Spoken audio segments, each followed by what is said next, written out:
महाराज की जय। श्री सेवक जो महाराज की जय। समस्त सहचरी वृंद की जय। श्री वृंदावन धाम की जय। श्री यमुना रस रानी की जय।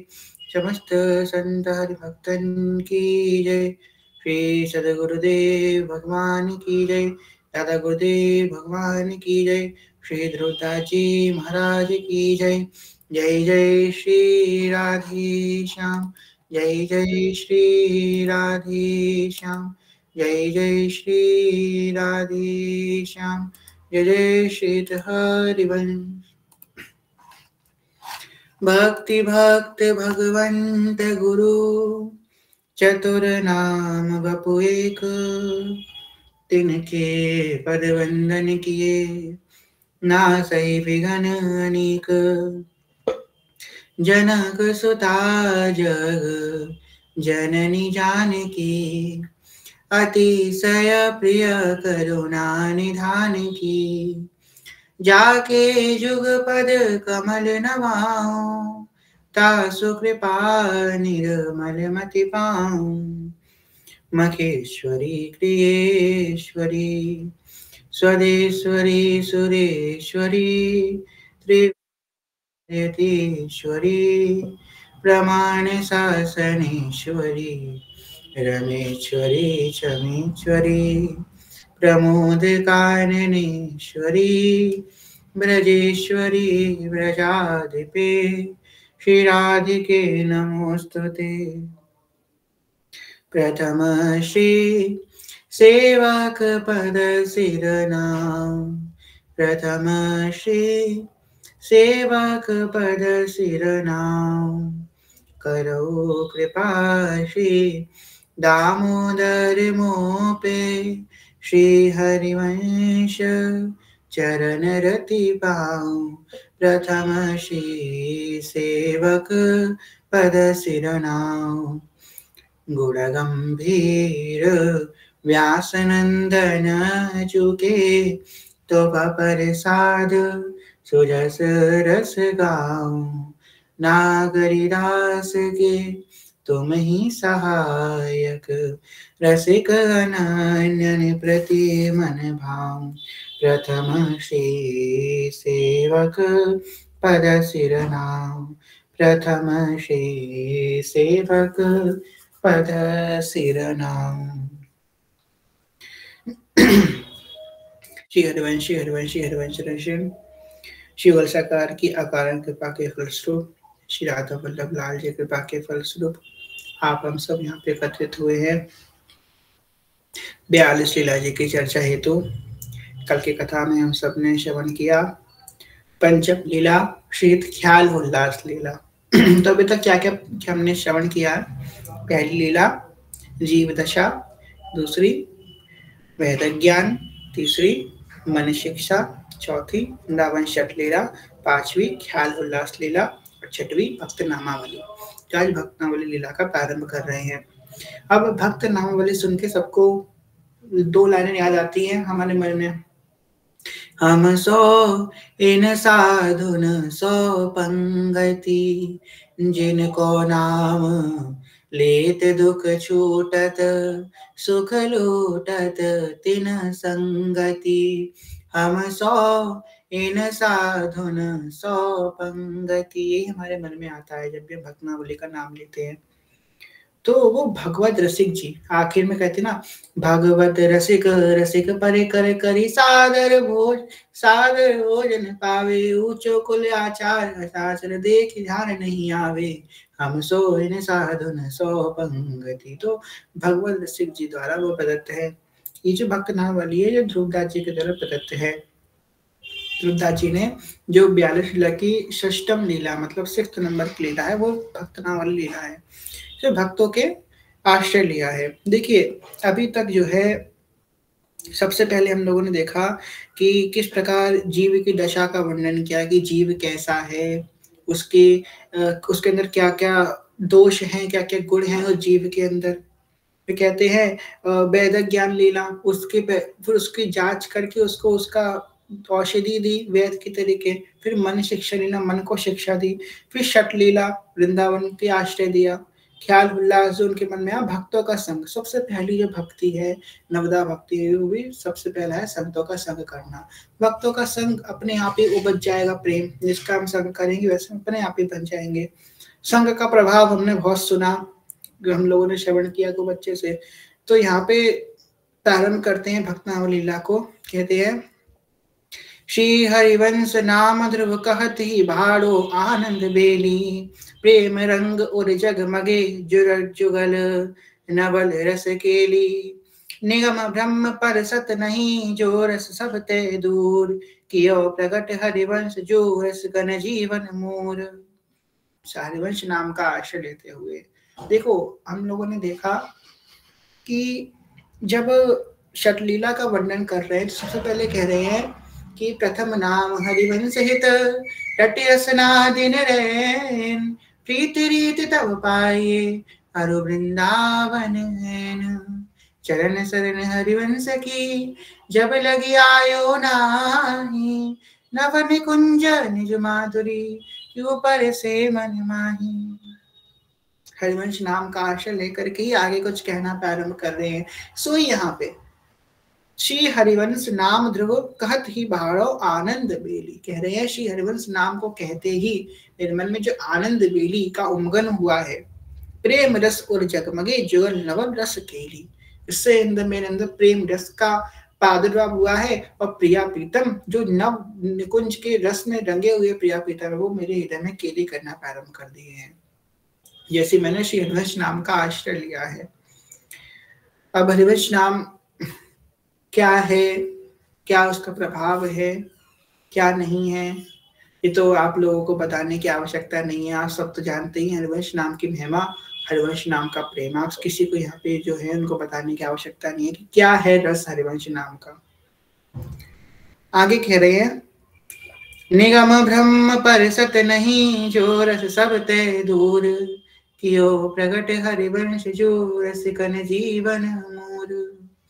निगम ब्रह्म पर सत नहीं, जो निगम है, आगम निगम है, ब्रह्म वाक्य है आदि जो परसत नहीं, जिनके क्षमता नहीं है, निगम आदि निगम शास्त्र पुराण आगम निगम वेद पुराणों में जिनकी क्षमता नहीं है जिसको परसने का, जो रस सबते दूर, जो रस सबते दूर था, सबसे विलक्षण था जो रस, कियो प्रकट हरिवंश जो रस कन जीवन मूर, उसे प्रकट किया, किसने प्रकट किया, महाप्रभु जी ने प्रकट किया, ही जी ने प्रकट किया, रसिका ने जीवन मूर, और रसिकों को जीने का एक आधार प्रदान किया, रसिकों को जीवन जीने का एक आधार। बताओ हमारी तो जीवन ही हमारी वाणियां हैं। बहुत फर्क होता है एक साधक में और एक संत में, बहुत फर्क होता है। वस्तुतः लगता तो एक ही शब्द है, आप संत हैं, आप अच्छे साधक हैं, पर संत और साधक में बहुत फर्क है। संत जो है वो बहुत ऊंचा भाव है, साधक भी ऊंचा है, पर संत एक विलक्षण भाव है। अब देखो साधक और संत में आपको बताएं बहुत एक ग्राउंड लेवल पे एक डिफरेंस बता रहे हैं। जो साधक होगा वो हमेशा हर एक क्षण पे पल पल में इस बात के प्रति व्याकुल बना रहेगा कि जो है मुझे जो है मेरी भक्ति बची रहे, मेरी भक्ति में उन्नति होता रहे, भक्ति में आगे बढ़ता हो, मेरा डाउनफॉल ना हो जाए, मैं कहीं गिर ना जाऊं भक्ति में, मैं बस आगे बढ़ता रहूं, मैं बस आगे बढ़ता रहूं। उसका हमेशा इस बात की चिंता नहीं कि अच्छा साधक की निशानी है। साधक चाहेगा कि बस मेरा मेरा मंगल होता रहे, सब कुछ अच्छा होता रहे। ऐसा नहीं है कि उसको धन संपत्ति चाहिए, ऐसा नहीं, मेरा मंगल होता रहे, बस मुझे प्रिय लाभ मिलते रहे, मेरा प्रेम और बढ़ता रहे, मेरा प्रेम और बढ़ता रहे, मेरा प्रेम और बढ़ता रहे, और प्रेम बढ़ता रहे, और प्रेम बढ़ता रहे। एक अच्छा साधक है। और यही वह संत जो है, संत क्या है, संत हर समय विश्व के कल्याण की ही कामना करता है, जिसका एक एक क्षण हमेशा विश्व के कल्याण के ही, उसका एक क्षण भी भगवान से ये ना मांगते हुए जाए कि प्रभु संसार का कल्याण करते रहो, कैसा कल्याण करते रहो, हर क्षण भगवान से ही मांगता रहे प्रभु संसार का कल्याण होता रहे, सबके अंदर प्रेम बढ़े, सब भक्त बने, सबके अंदर भाव बने, सब प्रेमी बने, सब रसिक बने। वो हमेशा भगवान से यही, मतलब स्वप्न में भी वो यही मांगे भगवान से, सबसो हित निष्कामति वृंदावन विश्राम, राधा वल्लभ लाल को हृदय ध्यान मुख नाम, जिसके अंदर खुद के प्रति कोई आकांक्षा ही ना हो, स्वर्ग ना इच्छे नरक ना डरे, धरे धर्म हरिवंश को। उसके अंदर स्वर्ग स्वर्ग की कोई इच्छा ही ना हो, वो है संत। निगम ब्रह्म परसत नहीं, जो रस सबते दूर, और कियो प्रकट हरिवंश जो, रसकन जीवन मूर। जो सबसे दूर था रस, हम लोग जानते हैं भैया निगम ब्रह्म की बातें तो हम लोगों को समझ में नहीं, क्योंकि हम निगम ब्रह्म का स्वाध्याय नहीं करे हुए हैं। पर जो हम जानते हैं हम लोग, तो अपने जीवन को अगर देख लें तो हमारे लिए कितना दूर था ये रस। कहाँ हम इस रस को भी पा पाते या इस रस में चख पाते, इस रस में प्रवेश कर पाते। भाई ये रस तो हमारे लिए अत्यंत दुर्लभ था, पर किसकी कृपा से प्राप्त हो गया। कियो प्रकट हरिवंश जो, रस कन जीवन मोर।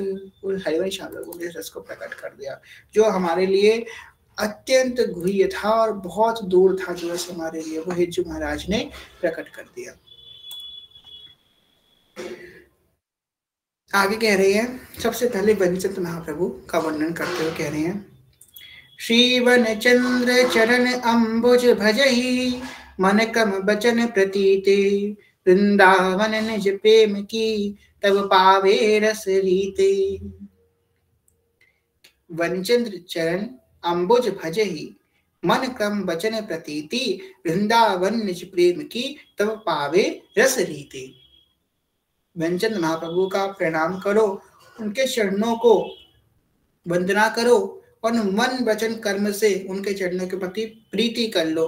इससे क्या होगा, वृंदावन का जो निज प्रेम है वो मिल जाएगा एवं रस रीति में हमारा प्रवेश हो जाएगा। वनचंद्र महाप्रभु को हम सब लोग जानते हैं।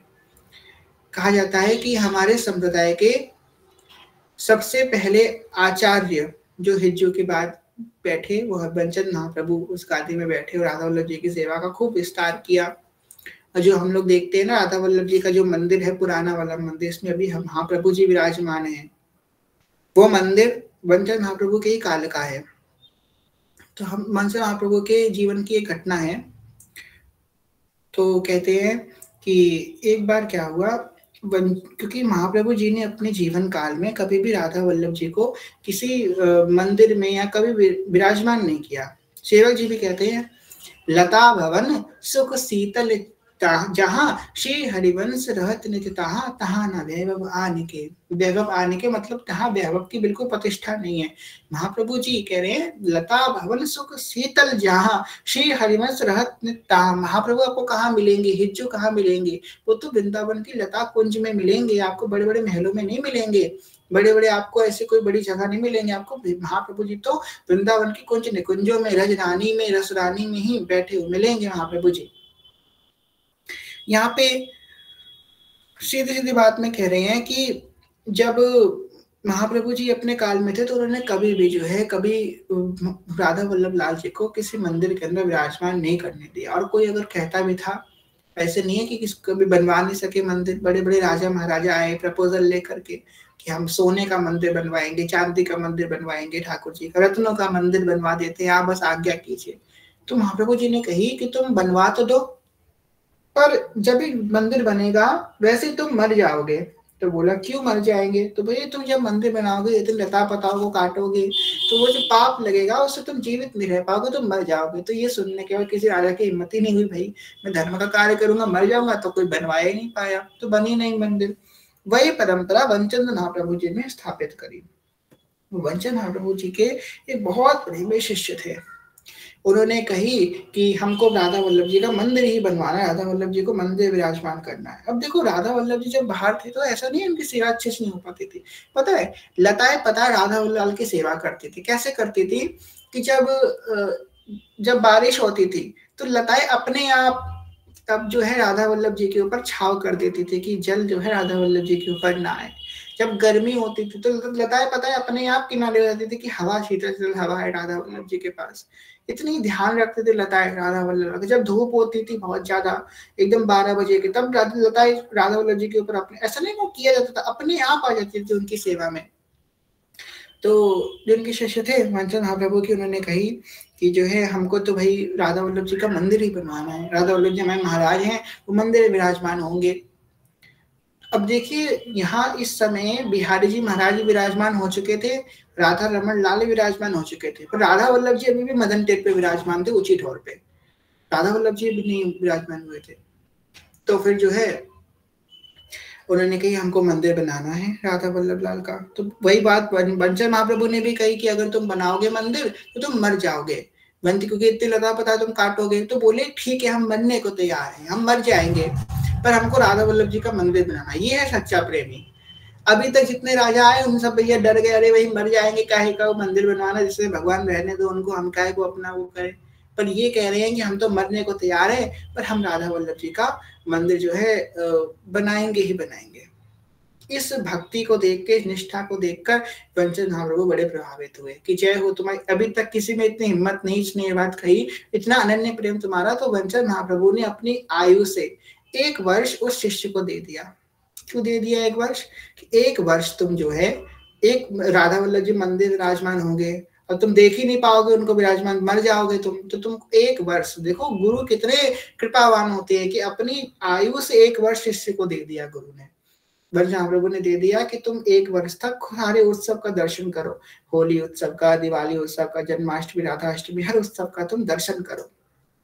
तो राधा वल्लभ जी का मंदिर बना, राधा वल्लभ जी महाराज विराजमान हुए मंदिर में और वो उन्होंने खूब उत्सव देखे और अंत में उनका निकुंज गमन हो गया, जो बंसल महाप्रभु के वचन अनुसार।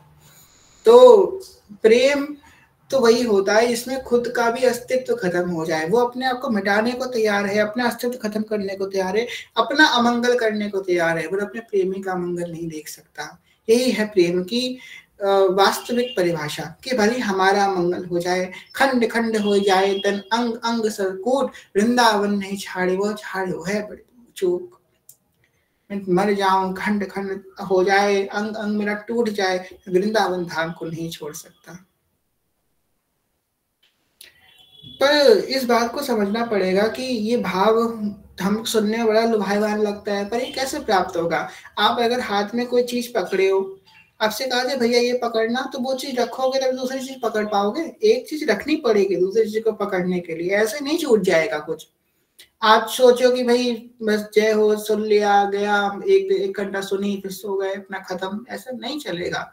आप जो चीज पकड़े उसे छोड़ोगे तो दूसरी चीज पकड़ पाओगे। तो जगह तो बनाओ अपने जगह हृदय में, हम जगह बनाते रहे, उसे छोड़ को, जो चीज हम पकड़े हैं उसको छोड़े पहले, तब दूसरी। हम घर बार छोड़ने के नहीं कह रहे हैं, जो गलत आदतें हम पकड़े हुए हैं, जो हम ईर्ष्या भाव अपने मन में अंदर भरे हुए हैं, द्वंद्व भरे हुए हैं, विकार भरे हुए हैं अपने हृदय के अंदर, उसको हम त्यागे, उसको छोड़े, तभी तो प्रेम हमारे अंदर घुस पाएगा। हम समझ ही नहीं पाते। और पता है कई लोग हैं जो जानते हैं कि वो बेकार है, वो छोड़ भी सकते हैं, इतनी कृपा है ठाकुर जी की, वो छोड़ भी सकते हैं, फिर भी नहीं छोड़ना चाहते। वो अपने आप को प्रभुता के लिए कि मैं देखो अहम पुष्टि के लिए वो नहीं छोड़ना चाहते। तो भाई अहम दिखाते रह जाना, यहाँ पे तो ठाकुर की ठकुराई नहीं चली, आपकी क्या चलेगी? ये तो निकुंज महल है, यहाँ पे श्री कृष्ण जो ठाकुर हैं उनकी ठकुराई नहीं चली, जो भगवान है भगवान की भगवत्ता नहीं चली, तो आपकी क्या चलेगी? तो अपने सब प्रकार के द्वंद्व को त्याग करके रे मनसी हरिवंश भज, जो चाहत विश्राम, जही रस बृहस्पति सुंदरिनो, छाड़ दिए सुख धाम। आगे करें। श्री कृष्ण चंद्र के कहत ही मन को ब्रह्म मिट जाए, विमल भजन सुख सिंधु में रहे चित्त ठहराए। कृष्ण चंद्र का नाम लेते ही मन में जितने प्रकार के भ्रम हैं वो मिट जाएंगे, एवं जो भजन में रस सिंधु है उसमें मेरा चित्त ठहर जाएगा। दूसरे बेटे महाप्रभु जी के तीसरे बेटे हैं श्री गोपीनाथ पद उर धरे, महागोप्य रस सार, बिनु विलंब आवे ही अद्भुत जुगल बिहार। अब 3 पुत्र थे, 4 पुत्र थे वस्तुतः। तो देखिए, पर जो ज्येष्ठ थे महाप्रभु जी ने यही सिद्धांत बनाया कि जो मेरा बड़ा पुत्र होगा वही गादी में बैठेगा, और फिर जो उसका बड़ा पुत्र होगा वो गादी में बैठेगा, फिर उसका बड़ा पुत्र होगा वो गादी में बैठेगा। तो ये नियमावली आज दिन तक चलती आ रही है। एक भोरे सखी का एक पद है, धन धन वृंदा विपिन गुसाई, बहुत सुंदर पद है, आप लोग पढ़िएगा जा करके। और ये हम लोग इतने हम लोगों पे इतनी कृपा है श्री जी की कि हम लोगों को वो वंश देखने को मिल रहा है। हरिवंश वंश की जय, जिस वंश में साक्षात श्री जी आचार्य है, कह रहे राधे वैष्णव संप्रदाय कर्ता आचार्यो राधा मंत्रदा सदगुरु च मंत्र राधा सर्वात्मनैव वंदे राधा पादपत्र प्रधानम। जिस परंपरा की स्थापिका ही राधा है, उस कुल परंपरा को, उस वंश को देख आज भी हम देख रहे हैं, उस गादी को आज भी हम देख रहे हैं। कितनी कृपा है हम सभी पे, और जो वहां से जुड़े हैं उन पर तो बहुत ज्यादा कृपा है। कितनी कृपा है हम सभी पे कि उस हरिवंश वंश को आज भी वही हित विराजमान है, वही उसी गादी में विराजमान है महाप्रभु जी। एक और नियमावली बनाई कि महाप्रभु जी ने कभी भी किसी को दीक्षा लेने से मना नहीं किया, कि कोई उनसे आके बोला गया कि मुझे दीक्षा दे दो तो उन्होंने मना कर दिया। ये हाँ महाप्रभु जी ने सिद्धांत बनाया, क्योंकि पहले क्या था, कोई मेरी बात का बुरा मत मानना, जो हमने सुना है बड़ों से वही हम यहाँ पे बोल रहे हैं। पहले क्या सिद्धांत था कि जो राधा वल्लभ मंदिर में हैं या फिर जो महाप्रभु जी के वंशज हैं, जो उनकी वंशावली के अंदर है, दीक्षा देने का अधिकार सिर्फ उन्हीं लोगों का था। राधा वल्लभ संप्रदाय में दीक्षा बस वही दे सकते थे जो महाप्रभु जी के वंश में थे। पर श्रीहित किशोरी अली जी के बाद हमारे समझ लो हमारे गुरुदेव, हमारे दादा गुरुदेव, उनके गुरुदेव, वहां से परंपरा चालू हुई है। बहुत समय पहले से नहीं हुई है ये, कि शुरू से नहीं। किशोरी अली जी के बाद से ये रसिक परंपरा प्रारंभ हुई, जहाँ पे जो विरक्त रसिक है वो भी दीक्षा दे सकते हैं अपने गुरुदेव भगवान से। गोपीलाल रूपलाल जी से आगे लेने के बाद इन्होंने ये परंपरा प्रारंभ करी। उससे पहले जो था, जो हरिवंश वंश के लोग थे वही दीक्षा दे सकते थे, वही प्रमाणिक गुरु परंपरा मानी जाती थी। अब जो है विरक्त जो संत हैं उनके आज्ञा से वो भी दीक्षा दे सकते हैं। इस प्रकार हमारे सदगुरु भगवान दीक्षा देते हैं। तो यहाँ पे पहले महाप्रभु जी ने ये नियम बनाया कि जो भी दीक्षा देने हमारे पास आएगा हम उसको भी मना नहीं करेंगे, और आज भी वो नियम है। महाप्रभु जी ने यहाँ तक नियमावली बनाई अपने वंश वृक्ष में, और उनके हाथ की लेखनी है, उन्होंने जो इंस्ट्रक्शंस लिखे हैं वो आज भी हमारे श्री राधा वल्लभ पुस्तकालय में आज भी वो इंस्ट्रक्शन महाप्रभु, आपको पता है 84 जी महाप्रभु जी की लेखनी में आज भी है। जो ही प्यारो करे महाप्रभु जी के हाथ से लिखा हुआ पद, जो ही प्यारो करे से भावे, वो पांडुलिपि आज भी उपस्थित है, आज भी है, वो सुरक्षित करके रखी गई है।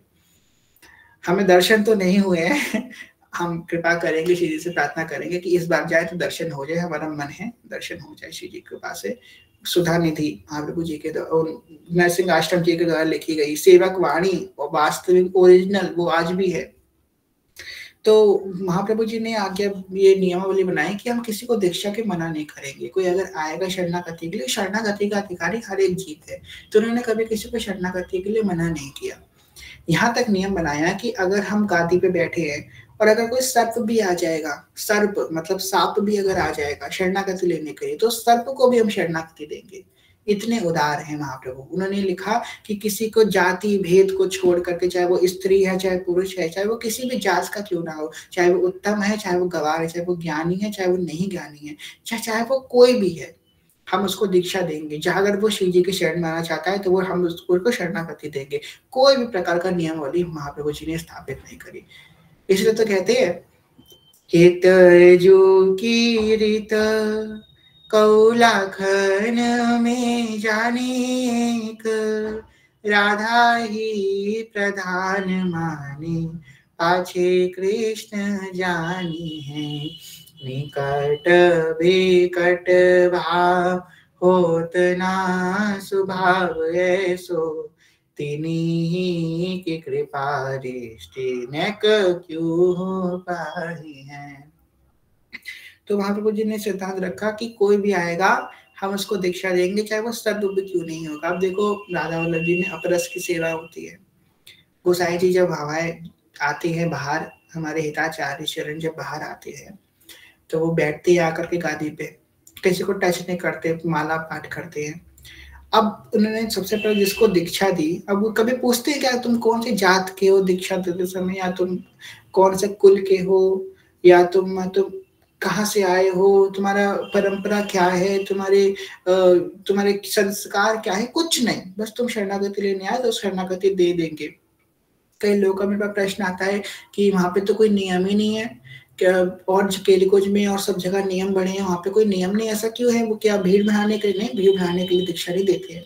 दो दर्शन अपने अंदर से हटाओ, वो आज्ञा है महाप्रभु जी की कि अगर सर्प भी आएगा तो भी उसको शरणागति देनी पड़ेगी। अब तो नियम बन गया है कि मंगल गान सुनाओ, अगर तुमको मंगल गान नहीं भी आता होगा तो भी शरणागति दी जाएगी। वहां पे कोई मतलब हर प्रकार के कुछ नहीं वहां पे देखा जाएगा। शरणागति हर किसी को, निज के लिए है, निज लेने के लिए फिर तो वो अलग प्रोसेस है, पर शरणागति के लिए कोई नियम नहीं है। आप जैसे भी हैं, बस आ गए उनके दर पे, उन्होंने आपको स्वीकार कर लिया।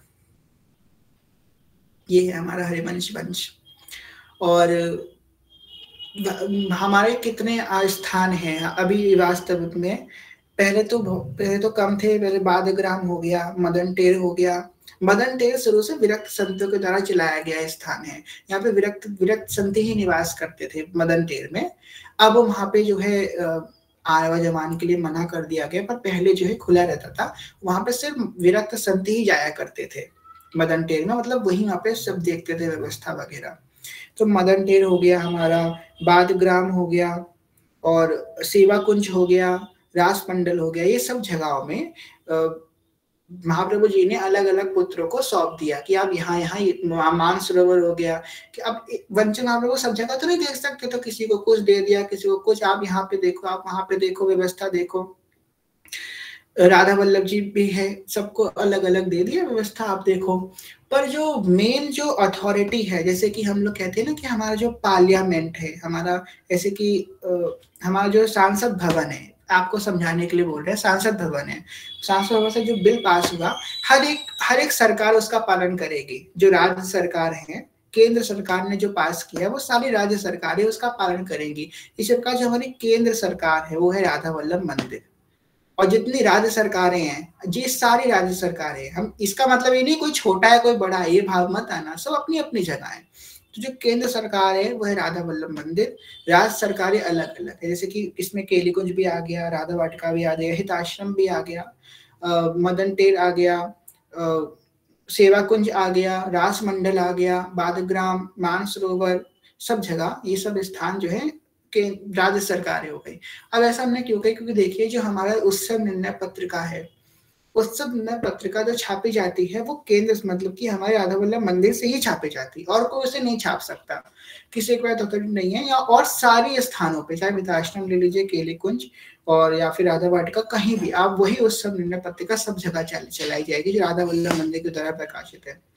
जो वाणियां हैं 84 जी हो गई, सुरनिधि हो गई, सेवक वाणी, आज भी सबसे पहला प्रकाशन मंदिर से ही किया जाता है। और मंदिर के द्वारा अगर जैसे कि केलीकुंज में प्रकाशित हुई है तो वहां पे जो है मंदिर से अथॉरिटी ली जाती है प्रकाशित करने की, तभी कोई और उसको प्रकाशित कर सकता है। तो जो मंदिर है वो हमारी अथॉरिटी बॉडी है हर चीज की, उसको संचालन करने वाली। आप लोगों को लगता है ना कि सब हिताचार्य अलग अलग हैं, वो अपना अलग प्रचार कर रहे हैं, वो अपना अलग, नहीं, सब एक हैं, ये सब एक दूसरे से जुड़े हुए हैं। ऐसा नहीं है कि कोई एक दूसरे से मिलता नहीं है, एक दूसरे से बात नहीं करते हैं, सब एक दूसरे से जुड़े हुए हैं।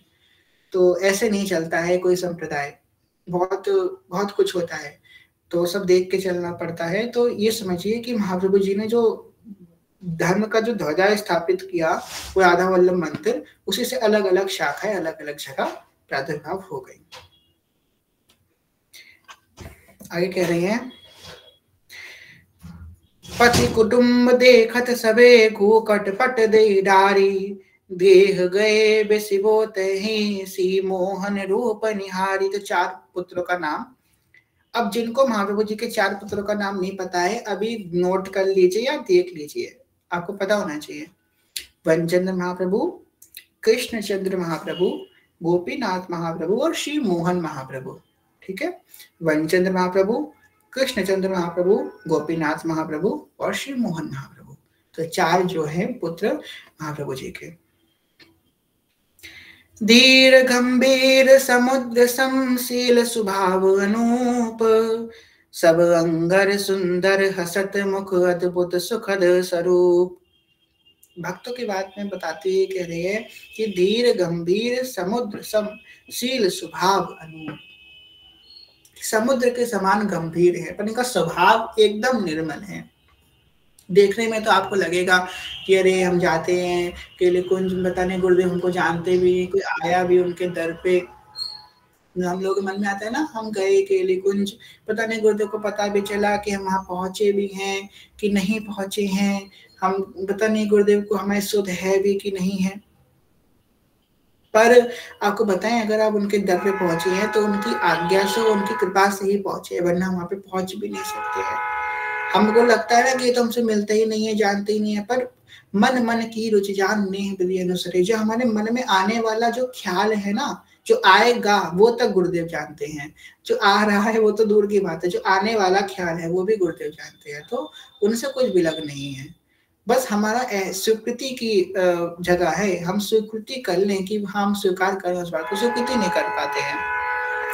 हाँ, मनवीर सखी श्री मोहन महाप्रभु, एक और श्री मोहन महाप्रभु आगे कह रहे हैं, सुख नारद उदय जनक प्रहलादिक सनकादिक, जो हरि आपुन नित्य हैं तो ये भक्त अनादि। अब एक बात यहाँ पे देखा जाएगा कि वृंदावन दो प्रकार के वृंदावन हैं, ब्रज वृंदावन और निकुंज वृंदावन, ये हम सब लोग जानते हैं। आज की चर्चा में सिद्धांतिक चर्चा है। तो ब्रज वृंदावन और निकुंज वृंदावन। अब ब्रज वृंदावन का क्या स्वरूप है? ब्रज वृंदावन में जो गोपी रास है, ब्रज वृंदावन का जो रास है, जो ब्रज वृंदावन का रास है वो गोपी रास है, जिसकी थोड़ी सी उपमा, हम ये नहीं कहेंगे पूरा पूरा, थोड़ी सी उपमा जिस रास की रास पंचाध्याय श्रीमद् भागवतम में वर्णित है, थोड़ी सी उपमा उस रास की बताई गई है, वो गोपी रास है। और निकुंज रास का वर्णन तो भागवतम में भी नहीं है, क्योंकि सुखदेव गोस्वामी तो यो ब्रह्म रुद्र शुक नारद भीष्म मुखैरारत चितो न सहसा पुरुषस्य, तो उनके लिए भी दुर्लभ है, तो वो कहाँ से वर्णन करेंगे।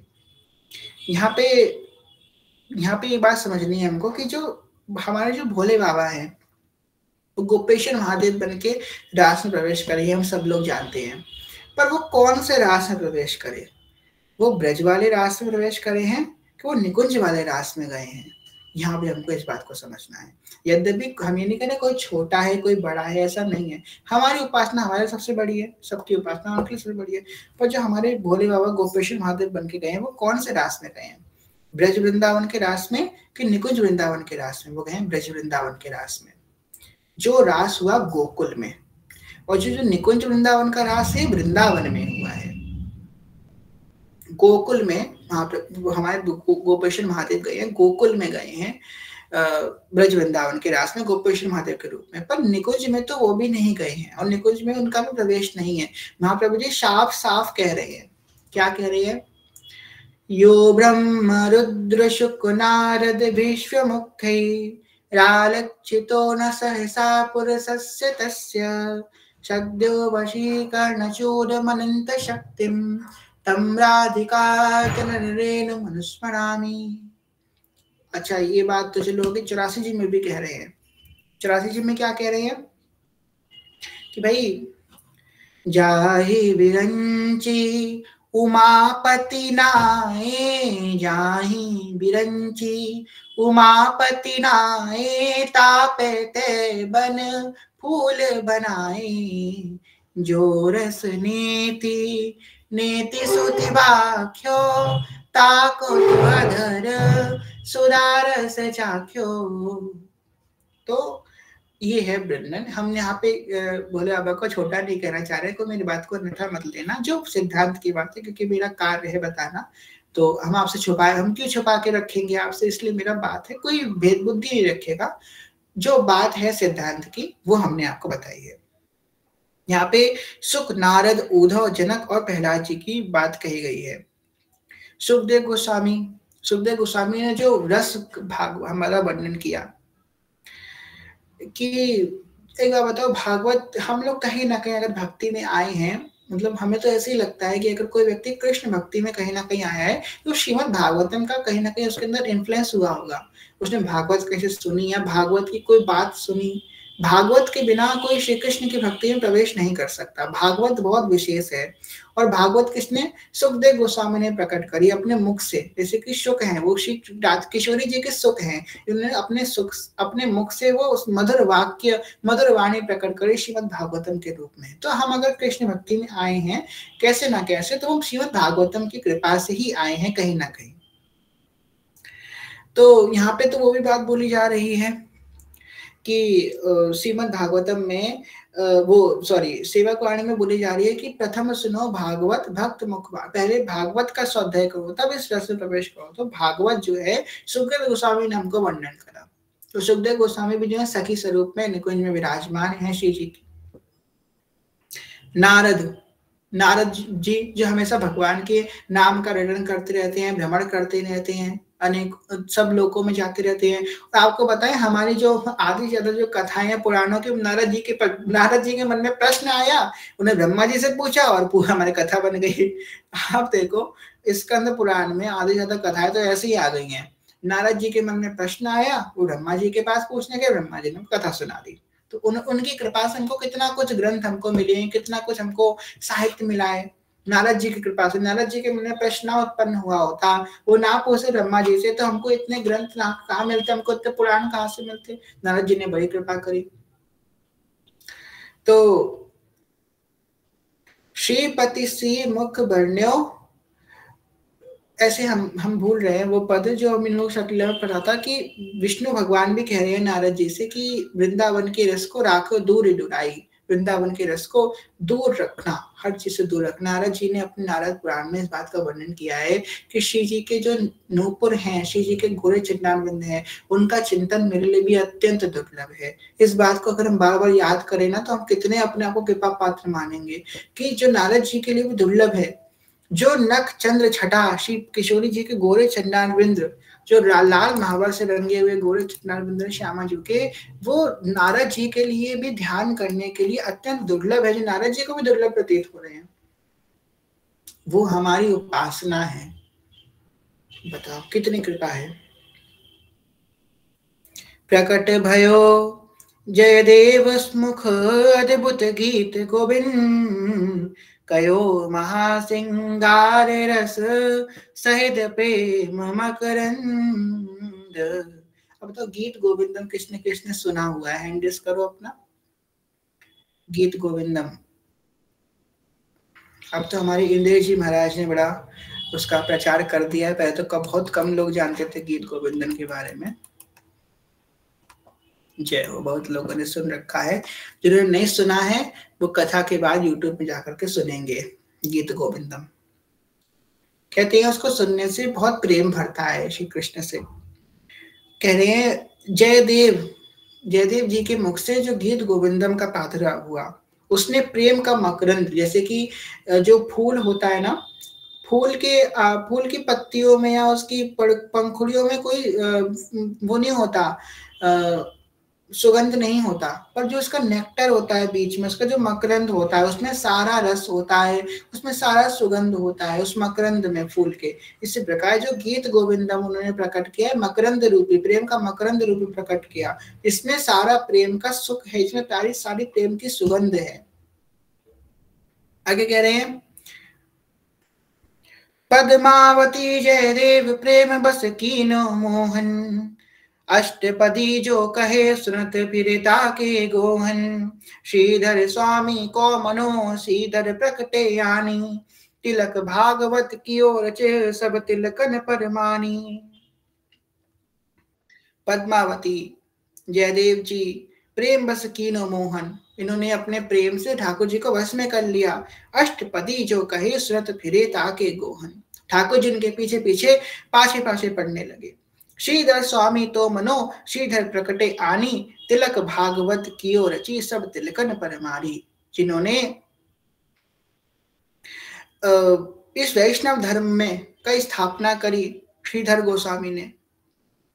आगे कह रहे रसिक अनन्य हरिदास जो गायो नित्य बिहार, सेवा हो में दूरी किए विधि निषेध जंजार।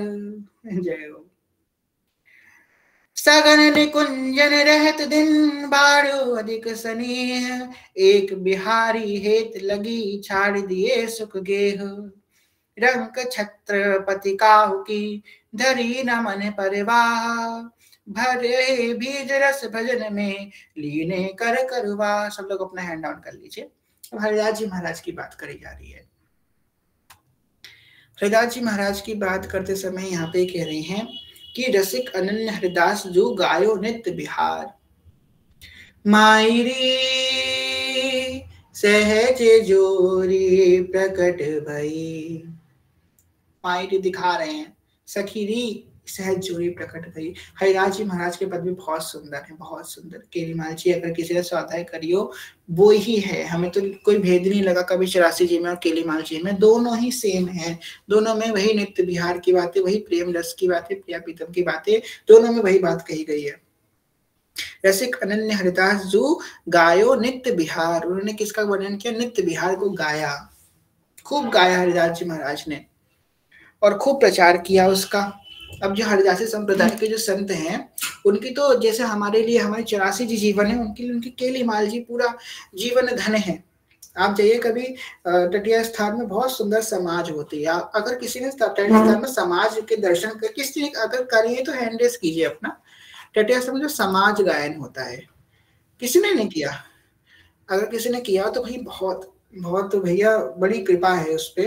तटीय स्थल में समाज गायन होता है, उसकी तो उपमा ही नहीं कोई करता। ऐसा लगता है कि हम निकुंज में पहुंच गए, सामने हमारे ठाकुर जी विराजमान है, प्रिया प्रीतम विराजमान है, सामने सब सखियां, कोई वीणा, कोई मृदंग, कोई तबला, कोई हारमोनियम लेकर सुंदर सुंदर जो है पद गा रहे हैं और इतने सुर में गाते हैं, इतने सुंदर गा रहे होते हैं भैया, क्या बताएं। हम लोग तो उसकी वर्णन ही नहीं कर सकते, इतना सुंदर। तो आप लोग देखते हैं ना हरिदास जी महाराज के हाथ में हमेशा वीणा रहता है, हरिदास जी महाराज के हाथ में हमेशा वीणा रहता है। हमने छवि देखी हरिदास जी महाराज की, के हाथ में हमेशा वीणा रहता है। अब वीणा क्यों रहता है हरिदास जी महाराज के हाथ में?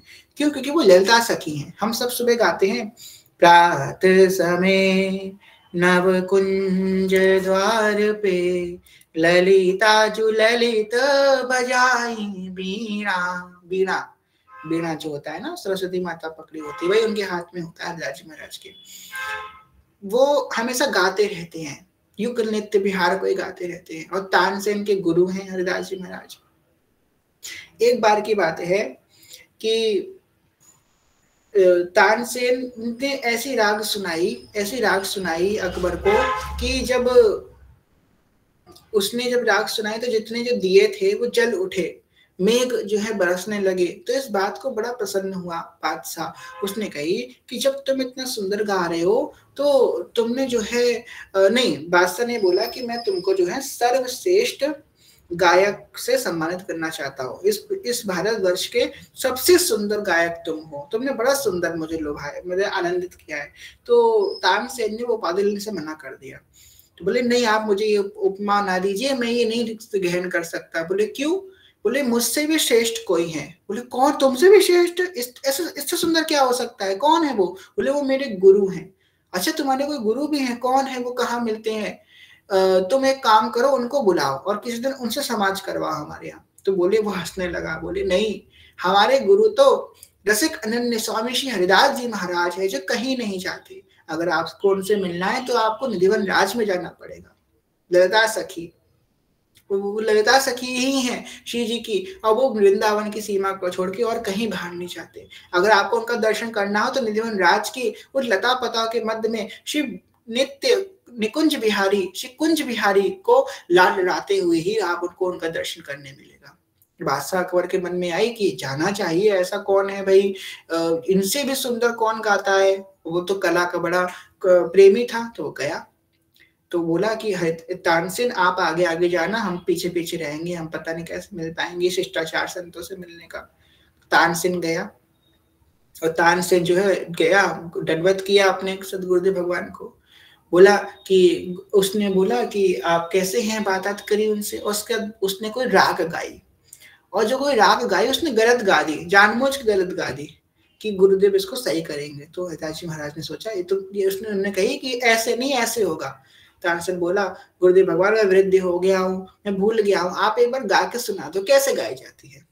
तो जहां शहरदास जी महाराज ने राग गाना प्रारंभ करी, मानो एक एक लता पता वो एक एक सहचरी बन गई और पूरा निधिवन राज उस रास के रंग में डूब गया। एक पद गाते हैं श्री हरिदास जी महाराज का, फिर हम लोग वापस कथा में प्रवेश करेंगे।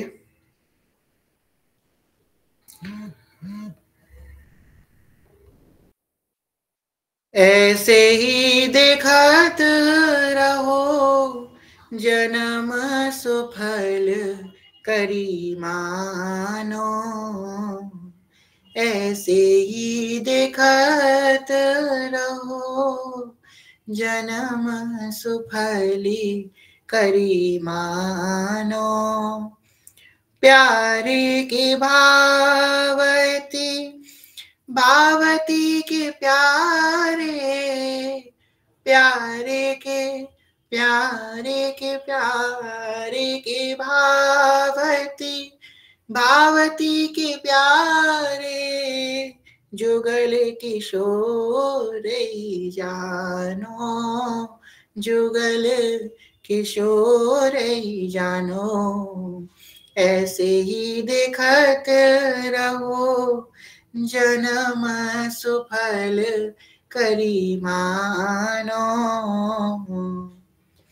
चिनु ना टरो पल हूँ नाई तोता, चिनु ना टरो पल हूँ नाई तोता, रहो एक ही तानो, रहो एक ही तानो। चिनु ना टरो पल हूँ नाई तोत, रहते कई तारो। ऐसे ही देखत रहो जन्म सुफल करी मानो। श्री हरिदास के स्वामी श्यामा बिहारी, श्री हरिदास के स्वामी श्यामा कुंज बिहारी, एक ही मन रानो। ऐसे ही देखत रहो जन्म सुफल करी मानो। ऐसे नहीं गाया था उन्होंने, हम ऐसे उनके सामने गाने तानसेन ने तो थोड़ा कैसे गाया होगा। हम अगर गाने जाएंगे तो हम कहेंगे भाग जा तो यहाँ से, निधि वन के सामने आसपास मत दिख जाना, इतना बेकसुरा गाया है, भगा देते हमको। निधि वन राज में तो दिख मत जाना आगे। शेरदास जी महाराज की जय। कोशिश करिए, देखिए क्या है ना, हमको 84 जी के पास सिखाए हैं दादा गुरुदेव भगवान ने गाने, हम केलीमा जी के तो हमें नहीं आते, प्रयास करते हैं जैसा श्री जी कृपा से तो आ जाता है। तो यहाँ पे जब हरिदास जी महाराज ने सुंदर पद गाया तो इतना सुंदर उपमा। अब देखो क्या होता है ना, एक होते हैं लोक को रिझाने वाले होते हैं, और एक जो ठाकुर जी को रिझाने वाले होते हैं। जो लोक को रिझाने के लिए गाते हैं, हम नहीं कह रहे कि वो अच्छा नहीं गाते होंगे, सुंदर गाते होंगे जो लोक को रिझाने के लिए गाते हैं, पर वो बात जो ठाकुर जी को रिझाने के लिए गाते हैं वो बात उसके अंदर नहीं आ सकती।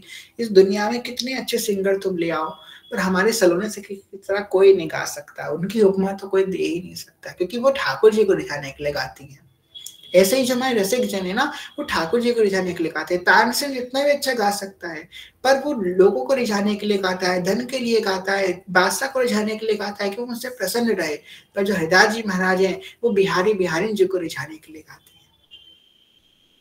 जो हरिदास जी महाराज का जो प्रेम रस है ना, बहुत जैसे हमारे महाप्रभु जी का है का वैसे ही उनका है। हमें तो उनमें और इनमें कोई फर्क ही नहीं लगा, बिल्कुल सेम प्रेम रस है, सेम निकुंज की उपासना है और सेम ही रस है। जहां यहाँ पे राग भोग वहां पे भी राग भोग, बस दो ही उपासना है।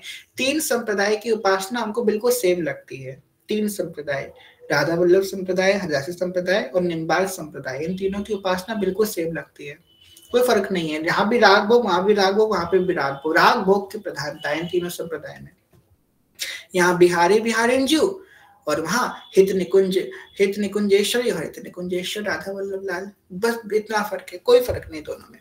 तो जब हरिदास जी महाराज ने गाया तो बादशाह तो एकदम दंग रह गया उनके इस वादन को सुन के। जब चाहे ललिता सखी गा रही है तो क्या ही होगा।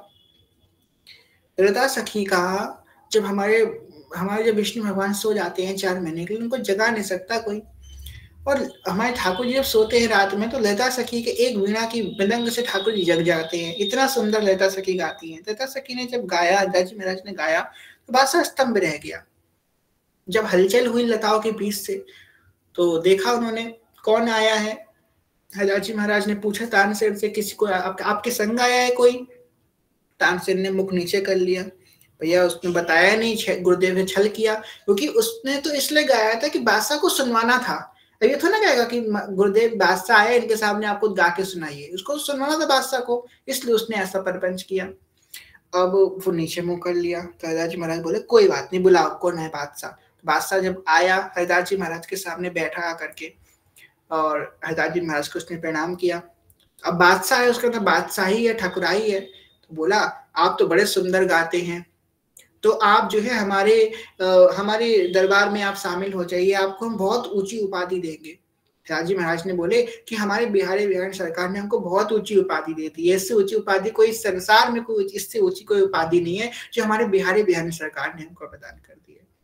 बादशाह ने उनके भाव को प्रणाम किया और बोला कि आप एक कार्य, आप हमें कोई आज्ञा करो, क्या कर सकता हूं मैं? तो हरदास जी बोले मुझे तो किसी की आवश्यकता नहीं है, मैं तो भाई विरक्त भाव से रहता हूँ, जो मिल जाता है ठाकुर जी को भोग पवाता हूँ और अपना भजन कर रहा हूँ, मुझे क्या आवश्यकता। तो बोले नहीं, फिर भी आज्ञा कीजिए, क्या करूं मैं आपके ब्रज मंडल में जो है क्या करवा दूं, वृक्ष लगवा दूं या सुंदर आपके मंदिरों का निर्माण करवा दूं, यमुना तट को सजवा दूं, या ब्रज की हर एक गली को सोने चांदी से जो है मड़वा दूं, आप बताओ मैं क्या करूं।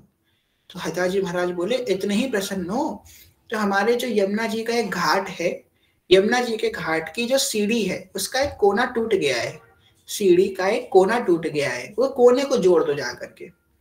शर्मा गया बादशाह, संकुचित हो गया, अरे अरे हम तो क्या बात कर रहे हैं। बादशाह बोला अरे आप कहो तो मैं पूरी यमुना जी के घाट को सोने से और हीरो से जड़वा देता हूँ, आप इस टूट। बोले नहीं नहीं नहीं, मुझे इसकी आवश्यकता नहीं है, बस तुम एक जीने का जो कोना है उसे वो टूट गया, उसे जुड़वा दो जा करके।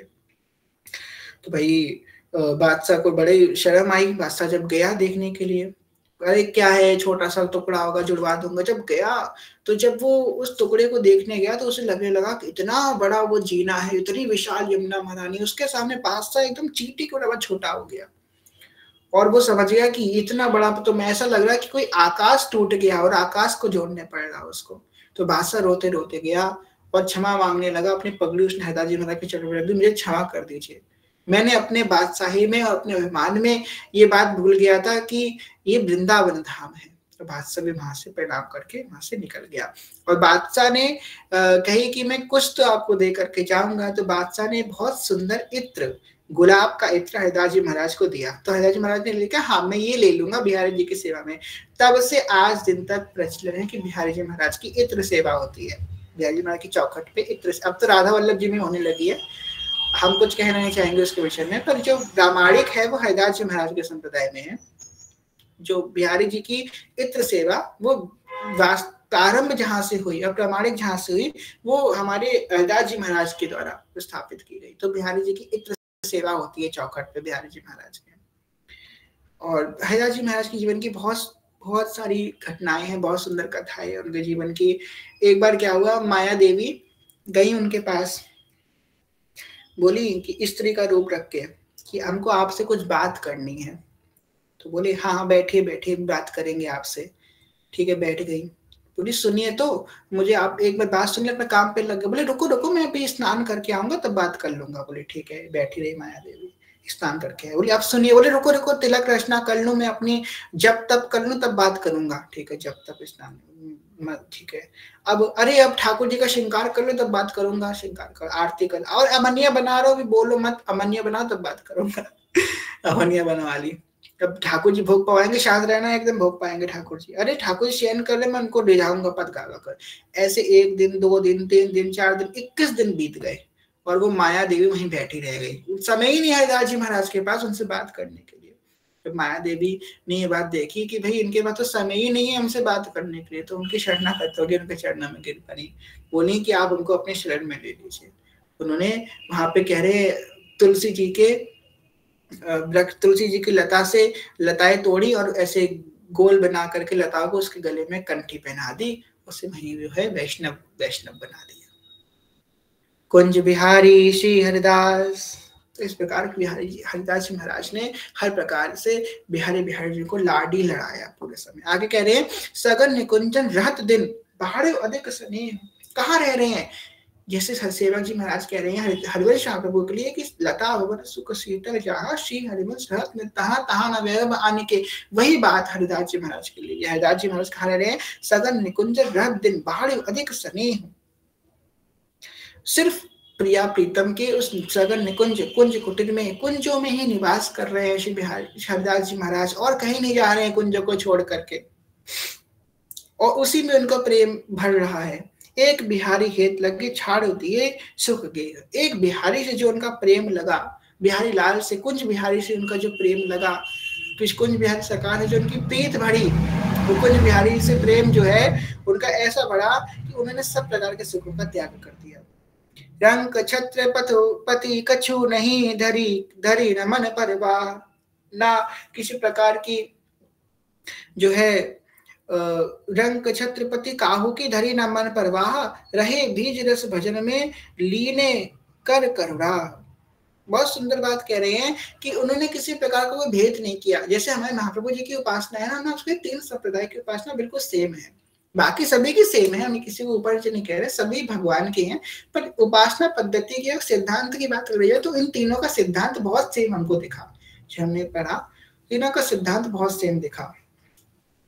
यहाँ पे जो है रंक और छत्रपति, इन दोनों में बिल्कुल भेद नहीं किया। रंक मतलब तो एकदम भिखारी, इसका कुछ भी नहीं है, और छत्रपति जिसका सब कुछ है, जिसके सर पे छत्र है, बताओ उसका सब कुछ है, छत्रपति है, वो राजा है। तो इन्होंने रंक और राजा में भी कभी भेद नहीं किया।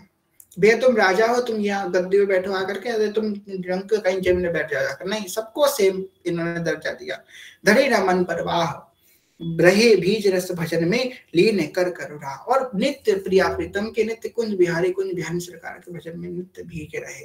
अब आपको बताएं हमारे जो बाके बिहारी हम कहते हैं, ये तो बाद में नाम पड़ा है ठाकुर जी का। बाके मतलब 3 जगह से टेढ़े हैं।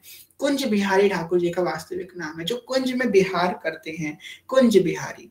हमारे राधा वल्लभ लाल निकुंज बिहारी, जय जय श्री नौ निमित निकुंज बिलासी, श्री राधा वल्लभ लाल की जय हम बोलते हैं ना, तो वो निकुंज बिहारी और ये कुंज बिहारी है। 2 मिनट स्वामी जी का ध्यान करते हैं। श्री हरिदास जी महाराज हम पे ऐसी कृपा करें कि श्री हरिवंश नाम रति मोरे, आनंद में बढ़ो अनुग्रह तोरे। उनकी कृपा से हम इस महाप्रभु जी की, हरिवंश महाप्रभु की उपासना में और सुदृढ़ हो, और उनकी कृपा हम पे यहीं बनी रहे। श्यामा प्यारी कुंज बिहारी, जय जय श्री हरिदास दुलारी। श्यामा प्यारी कुंज बिहारी, जय जय श्री हरिदास दुलारी। श्यामा प्यारी कुंज बिहारी, जय जय श्री हरिदास दुलारी। श्यामा प्यारी कुंज बिहारी, जय जय श्री हरिदास दुलारी। श्यामा प्यारी कुंज बिहारी, जय जय श्री हरिदास दुलारी। श्री हरिदास दुलारी श्यामा, श्री हरिदास दुलारी श्यामा। श्री हरिदास दुलारी श्यामा, श्री हरिदास दुलारी श्यामा। मदन मोहिनी प्यारी श्यामा, मदन मोहिनी प्यारी श्यामा। श्यामा प्यारी कुंज बिहारी, जय जय श्री हरिदास दुलारी। श्यामा प्यारी कुंज बिहारी, जय जय श्री हरिदास दुलारी। कुंज बिहारी श्री हरिदास, कुंज बिहारी श्री हरिदास, कुंज बिहारी श्री हरिदास, कुंज बिहारी श्री हरिदास, कुंज बिहारी श्री हरिदास, कुंज बिहारी श्री हरिदास। सब लोग प्रेम से लिख लीजिए, कुंज बिहारी श्री हरिदास। तो कृपा करें श्री जी हम सभी पे, स्वामी जी महाराज को कृपा करें हम सभी पे। आगे कह रहे हैं,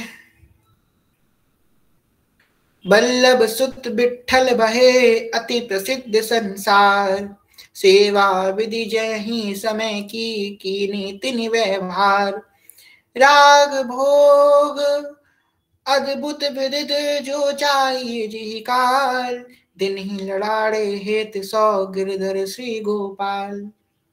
श्री वल्लभाचार्य महाप्रभु, वल्लभाचार्य महाप्रभु जो है उनका थोड़ा चरित्र हम समझे तो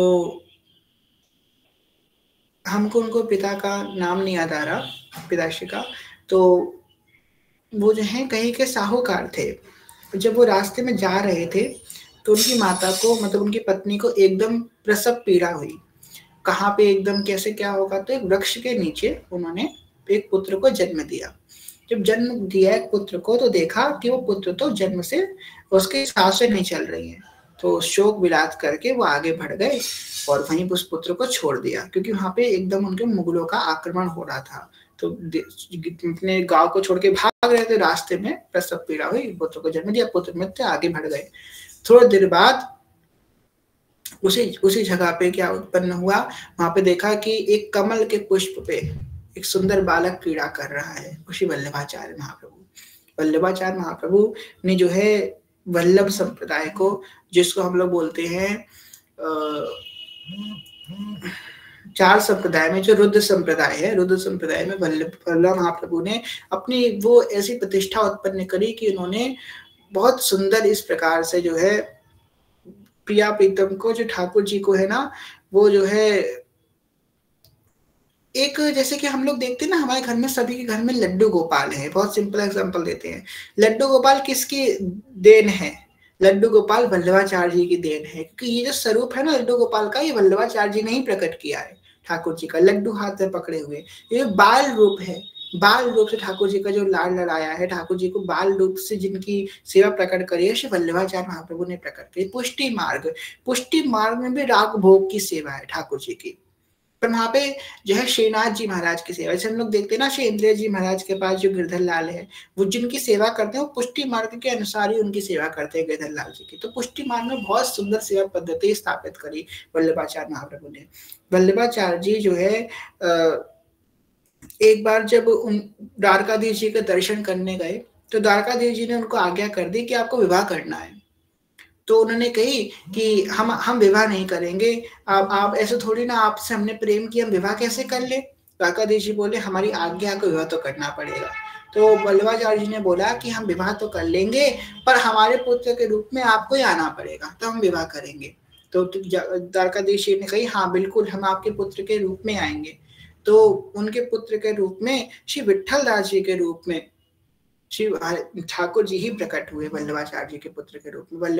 वल्लभाचार्य जी ने अपना बहुत समय, आज भी आप जब गिरिराज जी की परिक्रमा करने जाएंगे, आपको वल्लभाचार्य जी के कहते फुटप्रिंट्स आपको मिल जाएंगे। कभी गिरिराज जी की परिक्रमा एक बार सब अपना हैंड डाउन कीजिए, गिरिराज जी की परिक्रमा किसने पैदल करी है, मतलब चल करके पैदल करी है? किसने गिरिराज जी महाराज की पैदल परिक्रमा करी है चल के? 4 लोगों ने करी है।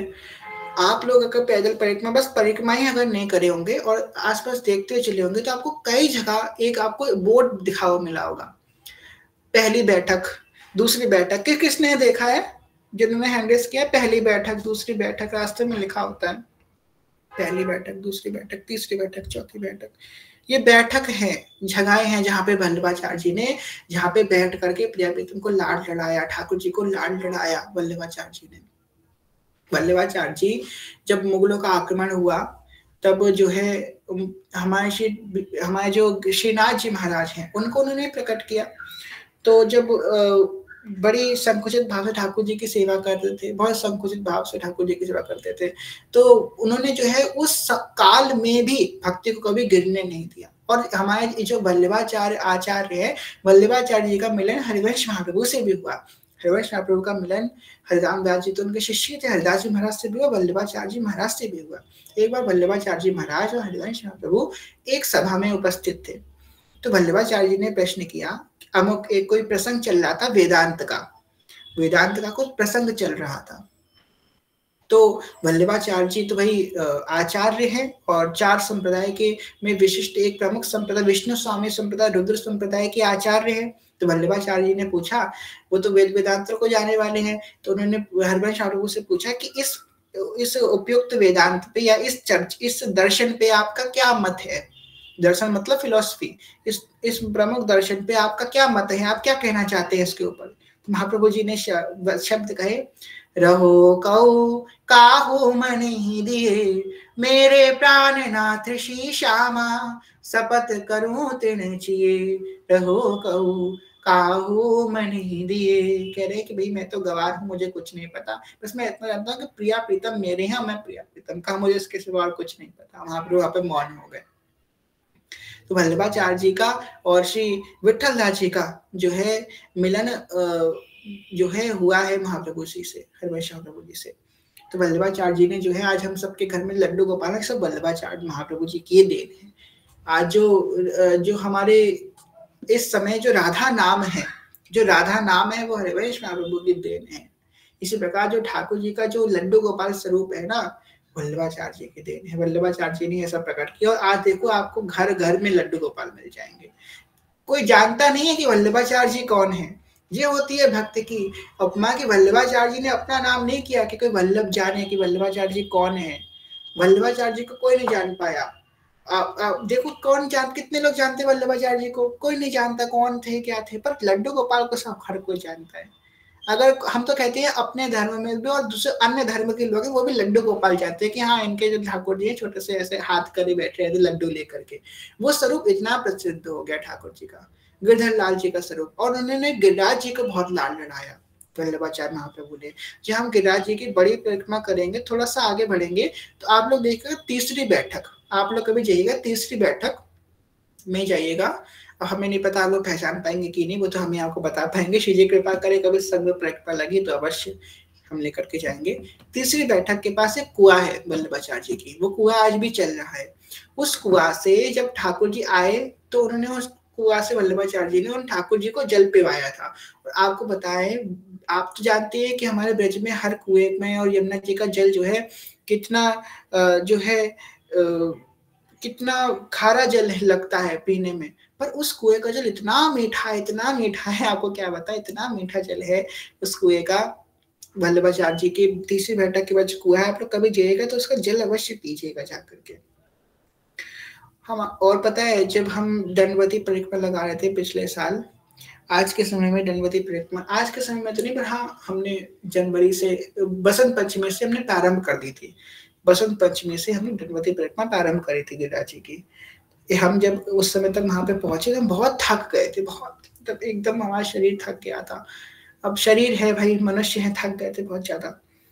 हम थक गए तो हमने सोचा यहाँ पे क्या है जल, और हम यहाँ पर इसमें परिक्रमा में क्या होता है कि जैसे कि हम बहुत प्यासे हैं, ठीक है, और हमारे 10 कदम दूर पानी की दुकान है। अब हर कदम पे तो नहीं मिलेगी, थोड़ा थोड़ा दूर होती है ना पानी की दुकान, पानी की बोतल मिलेगी। अब हम बढ़ नहीं सकते आगे, अगर हम बढ़ेंगे तो दंडवत करते हुए, मतलब एक कदम भी उस जगह से हम आगे नहीं बढ़ सकते। अगर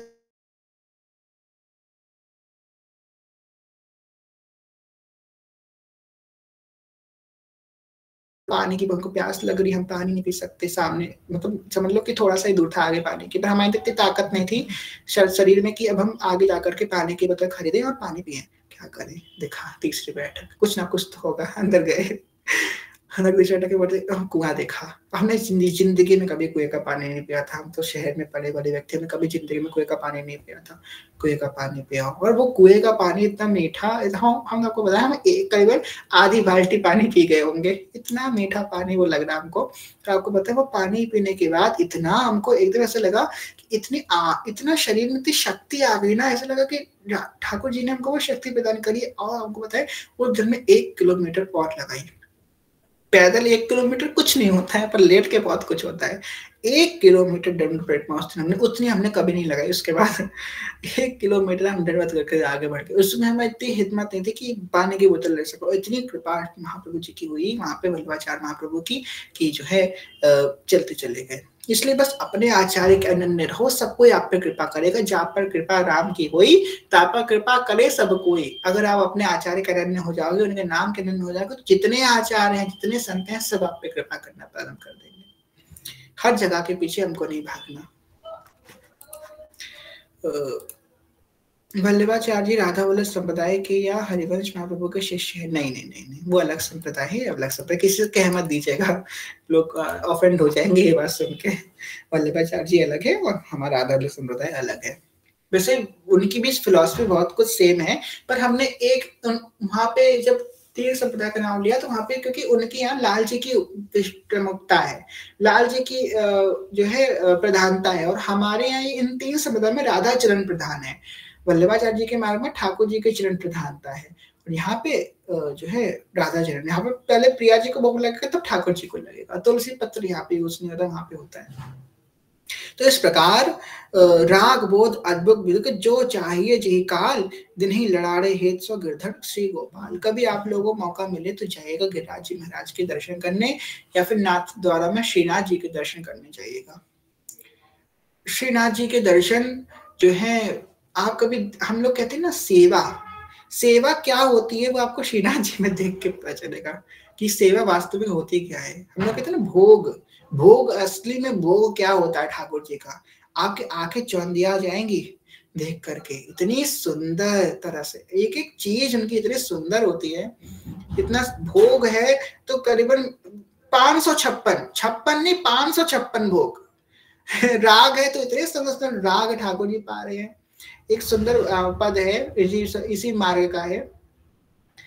वारी तेरे लटकन पग धरो छतिया, वारी तेरे लटकन पग धरो छतिया, एक तेरी एक मेरी यह बाबा नंदजू की, यह तेरी यह मेरी यह बाबा नंदजू की, यह बलभद्र भैया की, यह ताकी जो झुलावे तेरो पलना, यह तेरी। ऐसे छोटे बच्चे को कहते हैं ना, देखो ये उंगली किसकी, ये पापा की, ये मम्मी की, ये भैया की, ऐसे बोलते हैं ना। तो कह रहे यह तेरी यह मेरी यह बाबा नंदजू की, और ये बलभद्र भैया की, और यह ताकी जो झुलावे तेरो पलना, बारी तेरे लटकन पग धरो छतिया, छोड़ दयो रुदन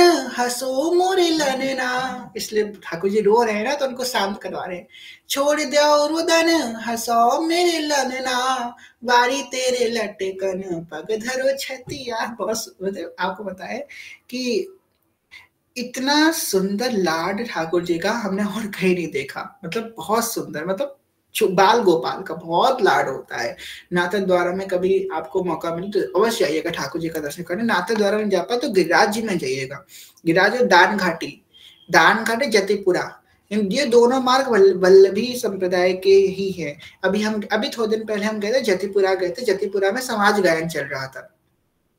सुंदर तिलक, आपको पता है राधा वल्लभ संप्रदाय का तिलक और वल्लभ संप्रदाय का तिलक बिल्कुल सेम है, बिल्कुल पहचान को एक बता ही नहीं पाएगा। कोई बाहर का होगा पता नहीं पाएगा कि दोनों अलग अलग तिलक है। जैसे जय जय महाराज लगाते हैं ना तिलक लाल रंग का, वैसे ही उनका तिलक है। बस इतना है हमारे में बिंदी होती है बीच में, उनमें बिंदी नहीं होती है। या हमारे में एक लाल बिंदी और एक काली बिंदी, उनमें कहीं कहीं कोई होता है परंपरा में, उसमें एक लाल बिंदी बीच में होती है, काली बिंदी नहीं होती उनमें। बस इतना फर्क है और कोई फर्क नहीं है, बिल्कुल सेम तिलक है दोनों का। तो वहाँ पे गिरिराज जी के सुंदर भोग राग चल रहा था, कभी जाइएगा तो वहां पे जो है जतिपुरा में या दान घाटी में दर्शन कीजिएगा जाकर के, बहुत सुंदर सेवा होती है वहां पे ठाकुर जी की। आगे कह रहे हैं, गौर देश सब उदयो प्रकट श्री कृष्ण चैतन्य, तैसे नित्यानंद हो रस में भय अनन्य, पावक ही जिनको दरस उपजे भजनानंद, बिनु ही शम छुट जाए सब जे माया के फंद। चैतन्य महाप्रभु जी की बात आई है, जो चैतन्य महाप्रभु का चरित्र और श्री नित्यानंद महाप्रभु का चरित्र हम लोग कल श्रवण करेंगे। निताई गौर हरि बोल। भाई हमारे चैतन्य महाप्रभु नित्यानंद प्रभु जिन्होंने भक्ति का ऐसा प्रकाश किया, मंजरी भाव का प्रकाश किया और हमारे बहुत सुंदर भक्ति का विस्तार किया। आज उन्हीं की कृपा से कहीं ना कहीं, चैतन्य महाप्रभु की कृपा से ही कहीं ना कहीं हम इस मार्ग में बैठे हैं, हम यहाँ बैठे हैं और आप यहाँ बैठे हैं। कहीं ना कहीं वो चैतन्य महाप्रभु का उद्घोष ही हमको यहाँ पर के लेकर के आया है। हम तो उनके हमेशा ऋणी रहेंगे। जय श्री कृष्ण चैतन्य प्रभु नित्यानंद, श्री रहतु गदाधर श्रीवासादि गौर भक्त वृंद। तो कथा को विश्राम करते हैं और कल जो है आगे का जो पद है, गौर देश सब उदयो, किस प्रकार उस निमाई महाप्रभु जो कि नीम के वृक्ष के नीचे जिनका प्राकट्य हुआ, जिनका नाम निमाई पड़ गया, और किस प्रकार उन्होंने अपनी बाल लीलाओं से लेकर के फिर किस प्रकार उन्होंने जो है भक्ति का विस्तार किया। चैतन्य महाप्रभु गिर जाते थे, खटखटाते थे दरवाजा, खोलो खोलो खोलो खोलो मैया खोलो। कोई औरत बाहर निकला, कोई आदमी बाहर निकला, उसके चरणों पे पकड़ लेते थे, एक बार तो हरे कृष्णा बोल दे, बस एक बार हरे कृष्णा बोल दे। अरे ये क्या कर रहे बाबा, छोड़ो, मैं नहीं तू बस एक बार हरे कृष्णा बोल दे, बस तू एक बार हरे कृष्णा बोल देना, एक बार बोल दे हरि बोल, एक बार बोल दे। बोले ठीक है, बोल दिया हरे कृष्णा, जय हो, अब तेरा उद्धार हो गया। इतने दैन्य हमारे जो है चैतन्य महाप्रभु, बहुत बहुत कृपा, उनके दोनों हाथ ऊपर रहते हैं कृपा से। और चैतन्य महाप्रभु कौन, राधा कृष्ण ही एक हैं, सम्मिलित अवतार श्री कृष्ण चैतन्य महाप्रभु जो साहदेव, जैसे हमारे हरिवंश महाप्रभु चले गए साहदेव, वैसे ही चैतन्य महाप्रभु साहदेव जगन्नाथ जी के अंदर समा गए। तो उनकी कल्पूरी लीला कृपा जगाई मथाई का उद्धार किया। नित्यानंद प्रभु बड़े कृपालु, नित्यानंद प्रभु ने किस प्रकार जगाई मथाई का उद्धार किया, कल की कथा में श्रवण करेंगे। और विस्तार से हम लोग चैतन्य महाप्रभु का चरित्र, नित्यानंद प्रभु का चरित्र एवं षट गोस्वामी का चरित्र, जो हमारे षट गोस्वामी हैं, रूप गोस्वामी, सनातन गोस्वामी, रघुनाथ दास गोस्वामी, गोपाल भट्ट गोस्वामी, इन सभी का चरित्र हम लोग विस्तार से श्रवण करेंगे। तो अगर जिसने कभी इनका चरित्र नहीं सुना हो तो वो कथा में आप कल से आइएगा। कल चैतन्य महाप्रभु जी का और पंच तत्व भगवान श्री कृष्ण चैतन्य महाप्रभु, नित्यानंद प्रभु, अद्वैत आचार्य, गदाधर पंडित, इन सभी का, श्रीवास आचार्य, इन सभी का चरित्र हम लोग श्रवण करेंगे। और फिर षट गोस्वामी बाद का चरित्र हम लोग श्रवण करेंगे, उसमें राधा रमन लाल जी का चरित्र भी हो जाएगा। ठीक है, आज की कथा में कहना सुनने को भूल के क्षमा करेगा। प्रणाम सभी से। आज सभी से प्रेम में ज्ञान भक्ति बहुत छोटे हैं, भूल के क्षमा करेगा। सब कुछ प्रणाम। बांझकल्पतरुभ्यश्च कृपा सिंधुभ्यैव च पतितानां पावनेभ्यो वैष्णवेभ्यो नमो नमः। जय जय श्री नवनिर्मित निकुंज विलासी श्री राधा वल्लभ लाल की जय। महाप्रभु श्री हरिवंशजू महाराज की जय। श्री सेवकजू महाराज की जय। समस्त सहचरी वृंद की जय। श्री वृंदावन धाम की जय। श्री यमुना रस रानी की जय। समस्त संत हरिभक्तन की जय। श्री सद्गुरुदेव भगवान की जय। दादा गुरुदेव भगवान की जय। जय जय श्री राधे श्याम, जय जय श्री राधे श्याम, जय जय श्री राधे श्याम, जय श्री हरिवंश तुलसी महाराज की जय। जय श्री हरिवंश चरण शरण, श्री हरिवंश चरण शरण, श्री हरिवंश चरण शरण, जय श्री हरिवंश। आप में से बहुत से लोग होंगे जो चैतन्य महाप्रभु का चरित्र सुन चुके होंगे। आप लोग, क्योंकि आधे लोग तो उसी मार्ग से आ रहे हैं जिन्हें चैतन्य महाप्रभु का चरित्र, नित्यानंद प्रभु का चरित्र कभी ना कभी सुना होगा। अब आप हित के होके सुनोगे, अभी आप हित के होके नहीं सुने थे, अब आप हित के होके सुनोगे, तब देखना कितना आनंद आएगा आपको। विशेष रूप आपको इतना आनंद कभी नहीं आएगा, पहले भी नहीं आएगा, मैं प्रमाणित करके आपको बता सकता हूँ। जो आप हित के होकर के सुनोगे उनका चरित्र, जो आप हित के हो गए, अब आप हित के हो गए हो, आपकी वाणी हित की हो गई, आपके नेत्र हित के, आपके कान हित के हो गए हैं, अब हित के होके आप श्रवण करोगे तब देखना कितनी आपको आनंद मिलेगा। जब हम महाप्रभु जी का, चैतन्य महाप्रभु जी का चरित्र श्रवण करेंगे, बहुत अद्भुत, मतलब अनिर्वचनीय। तो किसी का कोई प्रश्न हो तो हैंड रेज कर दीजिए, वरना फिर चीजों को शेयर करवा देते हैं।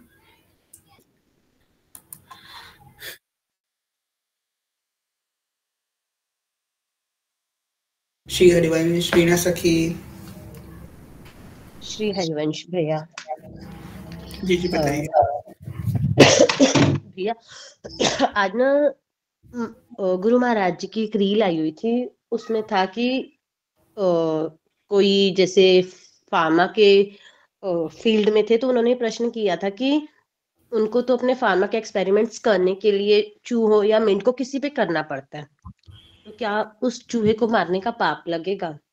तो गुरु महाराज जी ने रिप्लाई दिया था कि क्योंकि सबसे श्रेष्ठ इतनी जो 84 लाख योनि है, सबसे श्रेष्ठ मानव योनि है, तो जो वो एक्सपेरिमेंट कर रहे हैं उनका उद्देश्य है मानव जाति के कल्याण के लिए, कि वो एक औषधि बनाई जाए जिससे मानव जाति का कल्याण होगा। क्योंकि उद्देश्य प्योर है तो उसका पाप नहीं लगेगा। इन द सेम वे, अगर हम अपनी किचन को क्लीन एंड हाइजीन रखने के लिए या अपने आप को प्रोटेक्ट करने के लिए हिट या उसका स्प्रे करते हैं, तो इस संदर्भ में क्या वो भी पाप की श्रेणी से फ्री काउंट होगा? हाँ, क्योंकि वो एक साइंटिस्ट और आप में फर्क है। आप भगवत मार्ग के प्रतीक है और वो भगवत मार्ग का प्रतीक नहीं है, इसलिए आपकी गति खराब हो सकती है। उसको गति से मतलब नहीं है। देखो क्या होता है, आपको बताते हैं।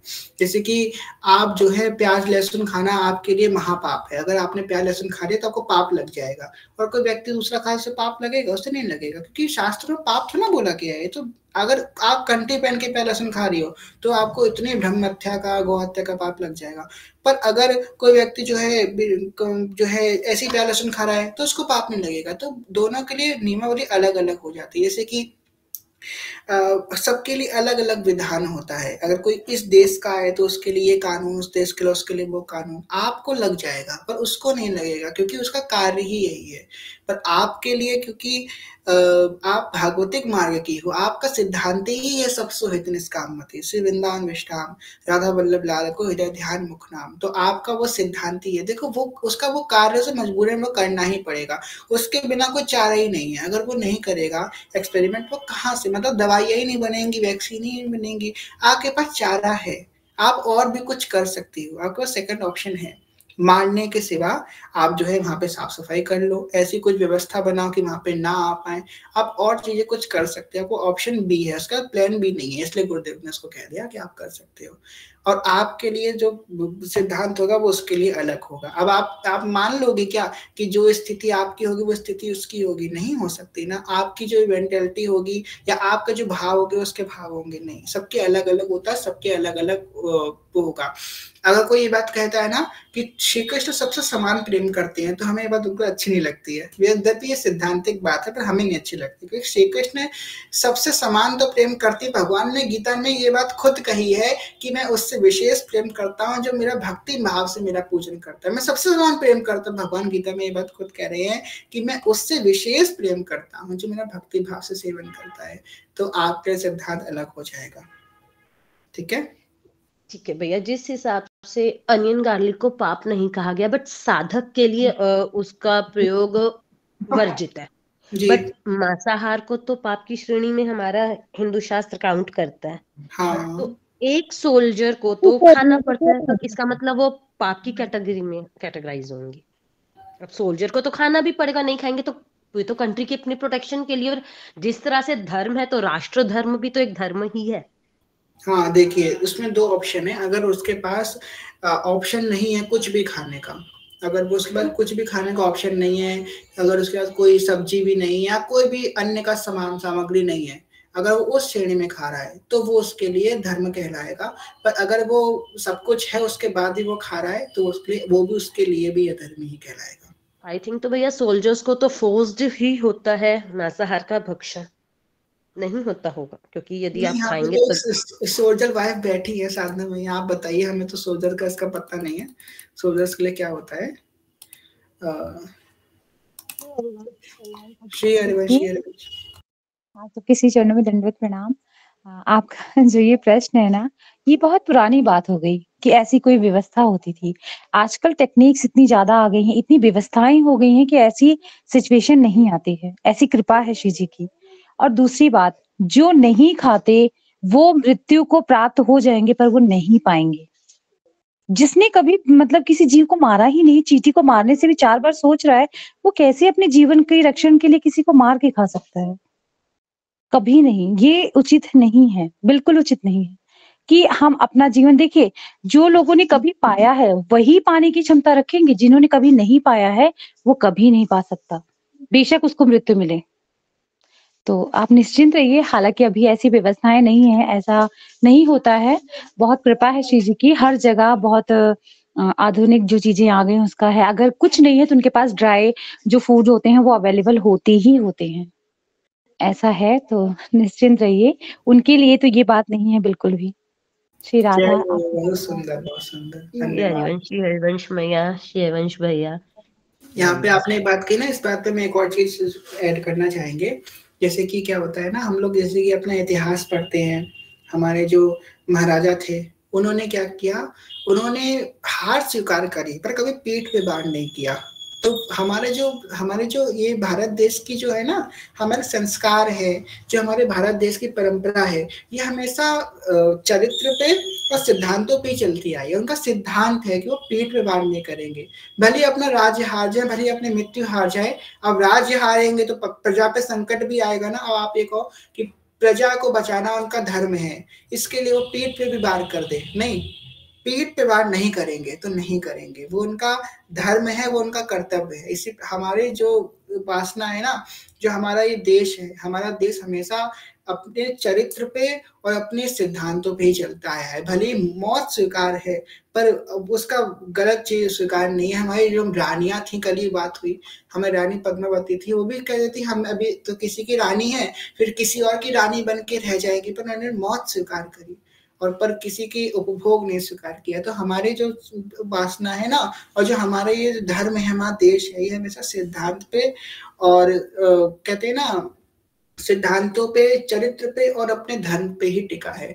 वही बात जो मैया ने कही, बहुत सुंदर कही, जो नहीं खाया है वो नहीं खाएगा, अपने प्राण न्यौछावर करेगा। क्योंकि अगर वो किसी निर्दोष को मार नहीं सकता, अगर वो किसी निर्दोष मनुष्य को नहीं मार सकता, तो वो किसी निर्दोष जानवर को कैसे मार के खा जाएगा, है ना। तो बस यही बात है।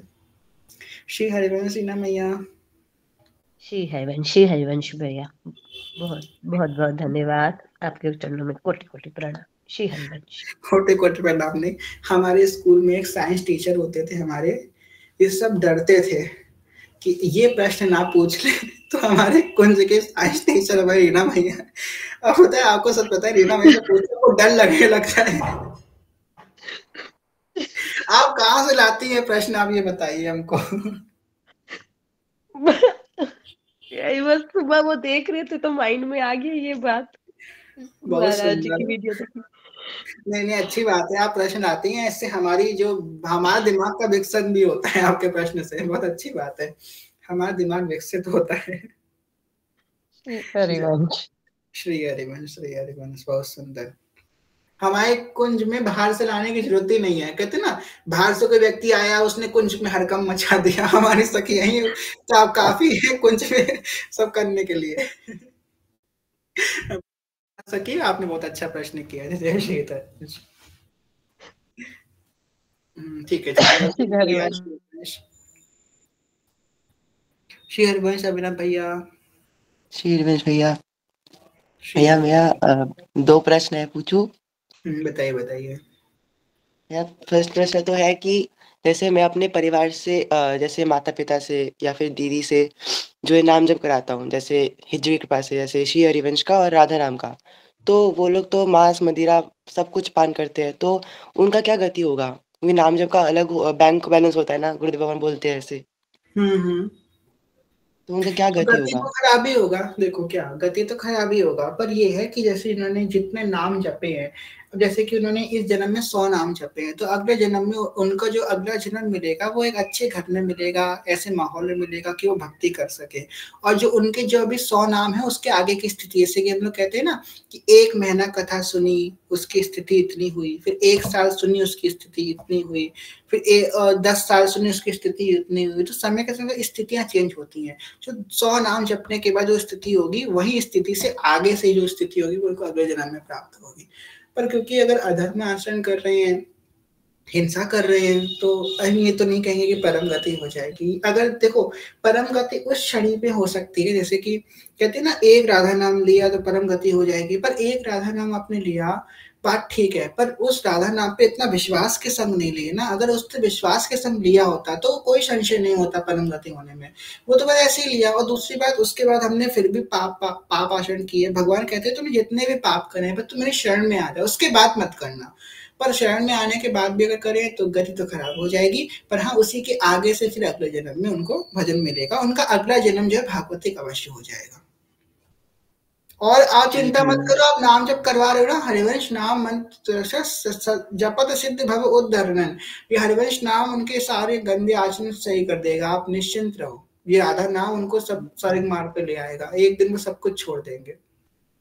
पर ना उनने मुझे पूछा था दीदी ने कि अगर मैं राधा नाम जाप करूँ या फिर हरिवंश नाम जाप करूँ तो मेरा इससे मतलब पाप मिट जाएगा? मैंने बोला हाँ मिट जाएगा। हाँ, तो वो पाप बोली तो कि मिट मैं जाएगा, पाप बिल्कुल मिट जाएगा। हाँ फिर नहीं फिर नए पाप उन्होंने नहीं बोला करने ना, फिर नया पाप बन जाएगा। वही तो बोले कि मैं सुबह पाप करूंगी और रात को नाम जप करूंगी ऐसे करके। हाँ तो करने दो करने दो, इसी बहाने कम से कम नाम जप, अभी तो नाम जप नहीं से पाप पाप हो रहा था ना, नाम जप होने दो। एक दिन जो है नाम जप की कृपा से वो पाप भी मिट जाएगा, और भी फिर वो पाप नाम से अपराध बिल्कुल नहीं मिट होगा ना? जाएगा। क्या? नाम अपराध नहीं होगा ना वो? देखो नाम अपराध भैया उनको लगता है जो भक्ति मार्ग पे या साधक है। अब जो भाई अब कहते हैं ना, अजामिल ने तो ऐसे ही पुकार लिया था, अपने पुत्र के मुंह में पुकारा था, तो भगवान को नहीं आना चाहिए था, वो भी तो नाम अपराध हुआ ना। तो उनको नाम अपराध नहीं लगेगा, अभी वो नाम अपराध बहुत आगे की बात है, वो हम लोगों के लिए है, सबके अलग अलग विधान होता है ना, आप निश्चिंत रहो।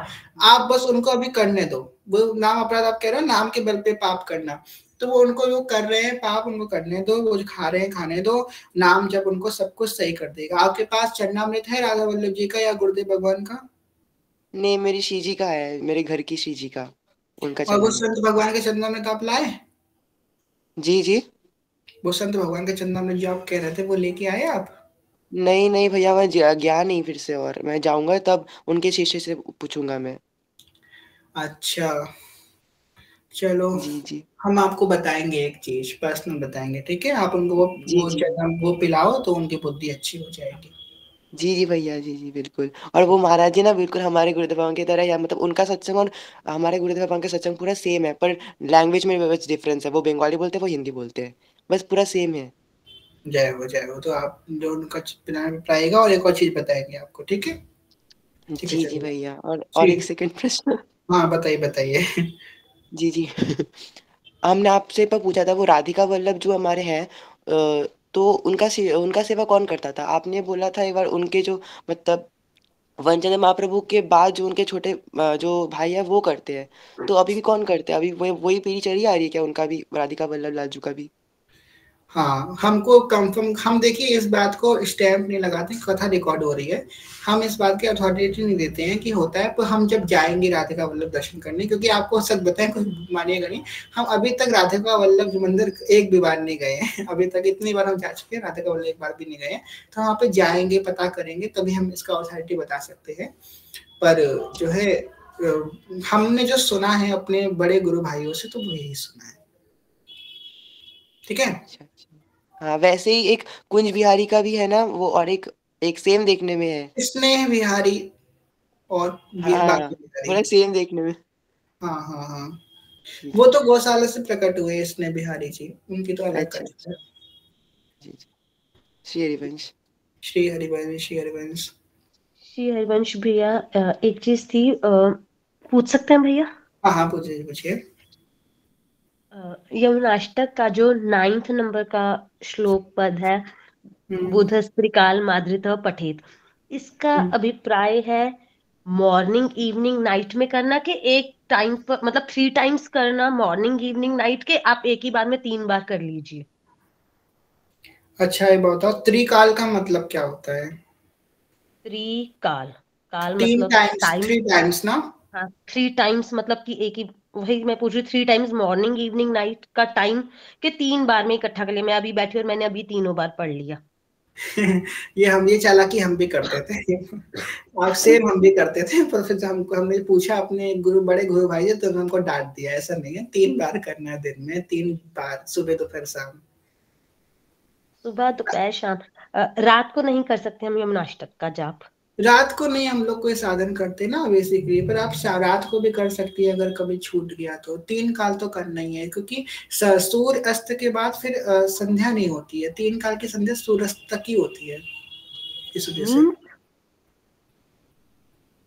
मतलब क्या अभी आपने क्या बोला? सूर्यास्त उदय से पहले जो होता है वो सूर्यास्त से पहले 3 बार कंप्लीट कर लीजिए, ऐसा हम कह रहे हैं। ठीक है, श्री हरिवंश भैया। जी श्री हरिवंश। बाकी आप तो 3 बार ऐसे भी कर लो तो भी कोई बात नहीं है, भाव तो वही मिलेगा। पर जो ऐसे आचार आज्ञा है तो उसके अनुसार अगर हम एकदम पॉइंट टू पॉइंट करें तो वैसे 3 टाइम करना है। जी भैया, श्री हरिवंश। भैया श्री हरिवंश, एक आज्ञा होता है, पूछूं छोटा सा? हाँ। वो हम तो रात को ही नियम करते हैं, वो नाम जप वाला भी, और मतलब पाठ का भी तो रात को ही करते हैं एकदम 2 बजे तक। करो करते करते धीमे धीमे लाइन पे आ जाओगे। आप करते रहो, 3 बार करो। हमने भी किया है, कई साल हमने ऐसे किया है। करते करते लाइन पे आ जाओगे। कई सखियां यहाँ बैठी है जो मौन है इस समय, हमको पता है वो सब भी 3 ही बार करती है। हाँ, आप लोग रिएक्ट ना करो, इसका मतलब ये नहीं हमको पता नहीं है आप लोगों के बातें। बहुत सी यहाँ बैठी है जो एक संग ही करती है 3 हम बार। मतलब पूरा नियम सुबह शाम कभी नहीं करते, सिर्फ रात को ही करते हैं पूरा नियम, जो नियम बताया गया है। कोई बात नहीं, आप करो, जैसे हो रहा है वैसे करो, एक टाइम अपने आप ठीक हो जाएगा। श्री हरिवंश। श्री हरिवंश श्री हरिवंश श्री हरिवंश। मनीषा सखी। श्री हरिवंश भैया, भैया बताइए। पूछना था कि रसिकन में और भक्त में क्या अंतर है? रसिक में और भक्त में क्या अंतर है? जैसे रसिक पद्मावली, वो रसिक नामावली है, भक्त नामावली है, तो 2 जगह अलग अलग क्यों है? बहुत सुंदर प्रश्न है आपका। वैसे रसिक नामावली और भक्तावली में भक्तों तो सेम ही लिखे हैं। भक्तावली में उनको भी, भक्तों को भी ऐड किया गया है। रसिक नामावली में से रसिकों को ऐड किया गया है। रसिक वो है जिनके अंदर राधा चरण प्रधान भाव है। पहला, जिनके अंदर राधा चरण प्रधानता का भाव है, राधा चरण प्रधान जो है। दूसरा, जो वृंदावन की रज और ब्रजवासियों का सेवन करने वाले हैं। तीसरा, जो प्रिया लाल की माधुर्य लीला में रुचि रखने वाले हैं। और चौथा, जो नित्य निरंतर प्रिया प्रीतम के नाम रूप लीला धाम में रमण करने वाले हैं। ये 4 लक्षण इनके संग हैं, वो जो हैं रसिक हैं। और भक्त जो हैं सभी हैं, जैसे कि भक्तों में तो उन्होंने द्रौपदी, कुंती सबका नाम ले लिया, भक्तनावली में भी सुग्रीव का भी नाम, सबका नाम ले लिया, पर रसिकों में नहीं। रसिक नावली में सिर्फ रसिकों का नाम है। तो फर्क इतना है, जो हमने 4 लक्षण बताए, जो इनके अंदर 4 लक्षण है वो है रसिक।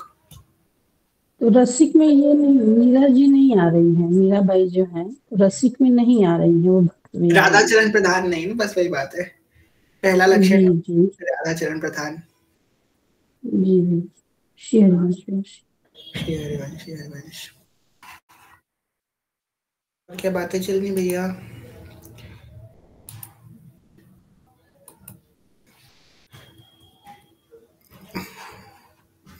सारे हैं। मुस्कान सखी का एक प्रश्न था, बताइए मुस्कान सखी श्री हरिवंश।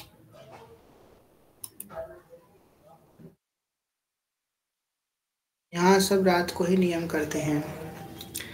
खैर, हम कुछ कहना चाहते हैं इस विषय में, आप रहने दीजिए। रात को नियम तो नहीं करना चाहिए, पर हम लोगों की हैबिट खराब हो गई है, क्या किया जाए। जैसे नियम तो दिन में करना चाहिए, पर हम खुद बिगड़े हुए, हम क्या आपको सुधारेंगे? तो इस मामले में हम कुछ नहीं कहेंगे। ये हमारे अंदर अभी इतनी अथॉरिटी नहीं है कि आपको नियम के लिए रोक सके रात में करने के लिए। कहते हैं ना, जो खुद चाय पीता है वो चाय वाले को कैसे रोक सकता है? तो हम अभी नहीं रोक पाएंगे। हम कोशिश कर रहे हैं अपने ऊपर। 1-2 महीने बाद हम डांटेंगे आप लोगों को इस बात के पीछे, पर अभी नहीं डांट सकते। ठीक है, चलिए तो श्री जी को शेयर करवाते हैं, वो सबके प्रश्न हो गए हैं। प्रश्न तो पूछ लिया था मुस्कान से कि नहीं, देखिए मैसेज में। आप बोल दीजिए, हमें दिख नहीं रहा है, बताइए। अरे भाई, वो दोनों का अलग अलग मतलब 2 स्वरूप क्यों है? राधिका वल्लभ लाल जो, और वो स्नेह बिहारी जो। राधिका वल्लभ लाल जो स्नेह बिहारी जी की भगवान की लीला है, अब हम क्या उसमें बोल सकते हैं, लीला है भगवान की। स्नेह बिहारी जी आ गए और बिहारी जी के संग बहुत समय 20 साल तक तो स्नेह बिहारी जी के संग ही बैठे हैं मंदिर में। बिहारी जी के मंदिर में स्नेह बिहारी बगल में बैठते थे उनके, 20 साल तक साथ रहे। उसके बाद फिर स्नेह बिहारी का अलग मंदिर, वो तो बाद में बना है, कितने साल तक वो संग में बैठे हैं। राधिका वल्लभ जी का भी अलग। अब ठाकुर जी की लीला है, वो जैसा करना चाहे। अब कोई कहे कि ठाकुर जी ने वस्त्र क्यों चुराए, ठाकुर जी ने गिरिराज जी क्यों उठाया, ठाकुर जी इंद्र के ऊपर शासन नहीं कर सकते थे, गिरिराज जी क्यों उठाया। तो ये लीला है भगवान की, हम उसमें नहीं कुछ बोल सकते। चलिए ठीक है, यहाँ पे तो खाने पीने की बात होने लगी, श्री जी को शेयर करवाते हैं। श्री हरिवंश शयन वाली सखी, श्री हरिवंश सखी जो सेवा ले लीजिए। जी। नैनन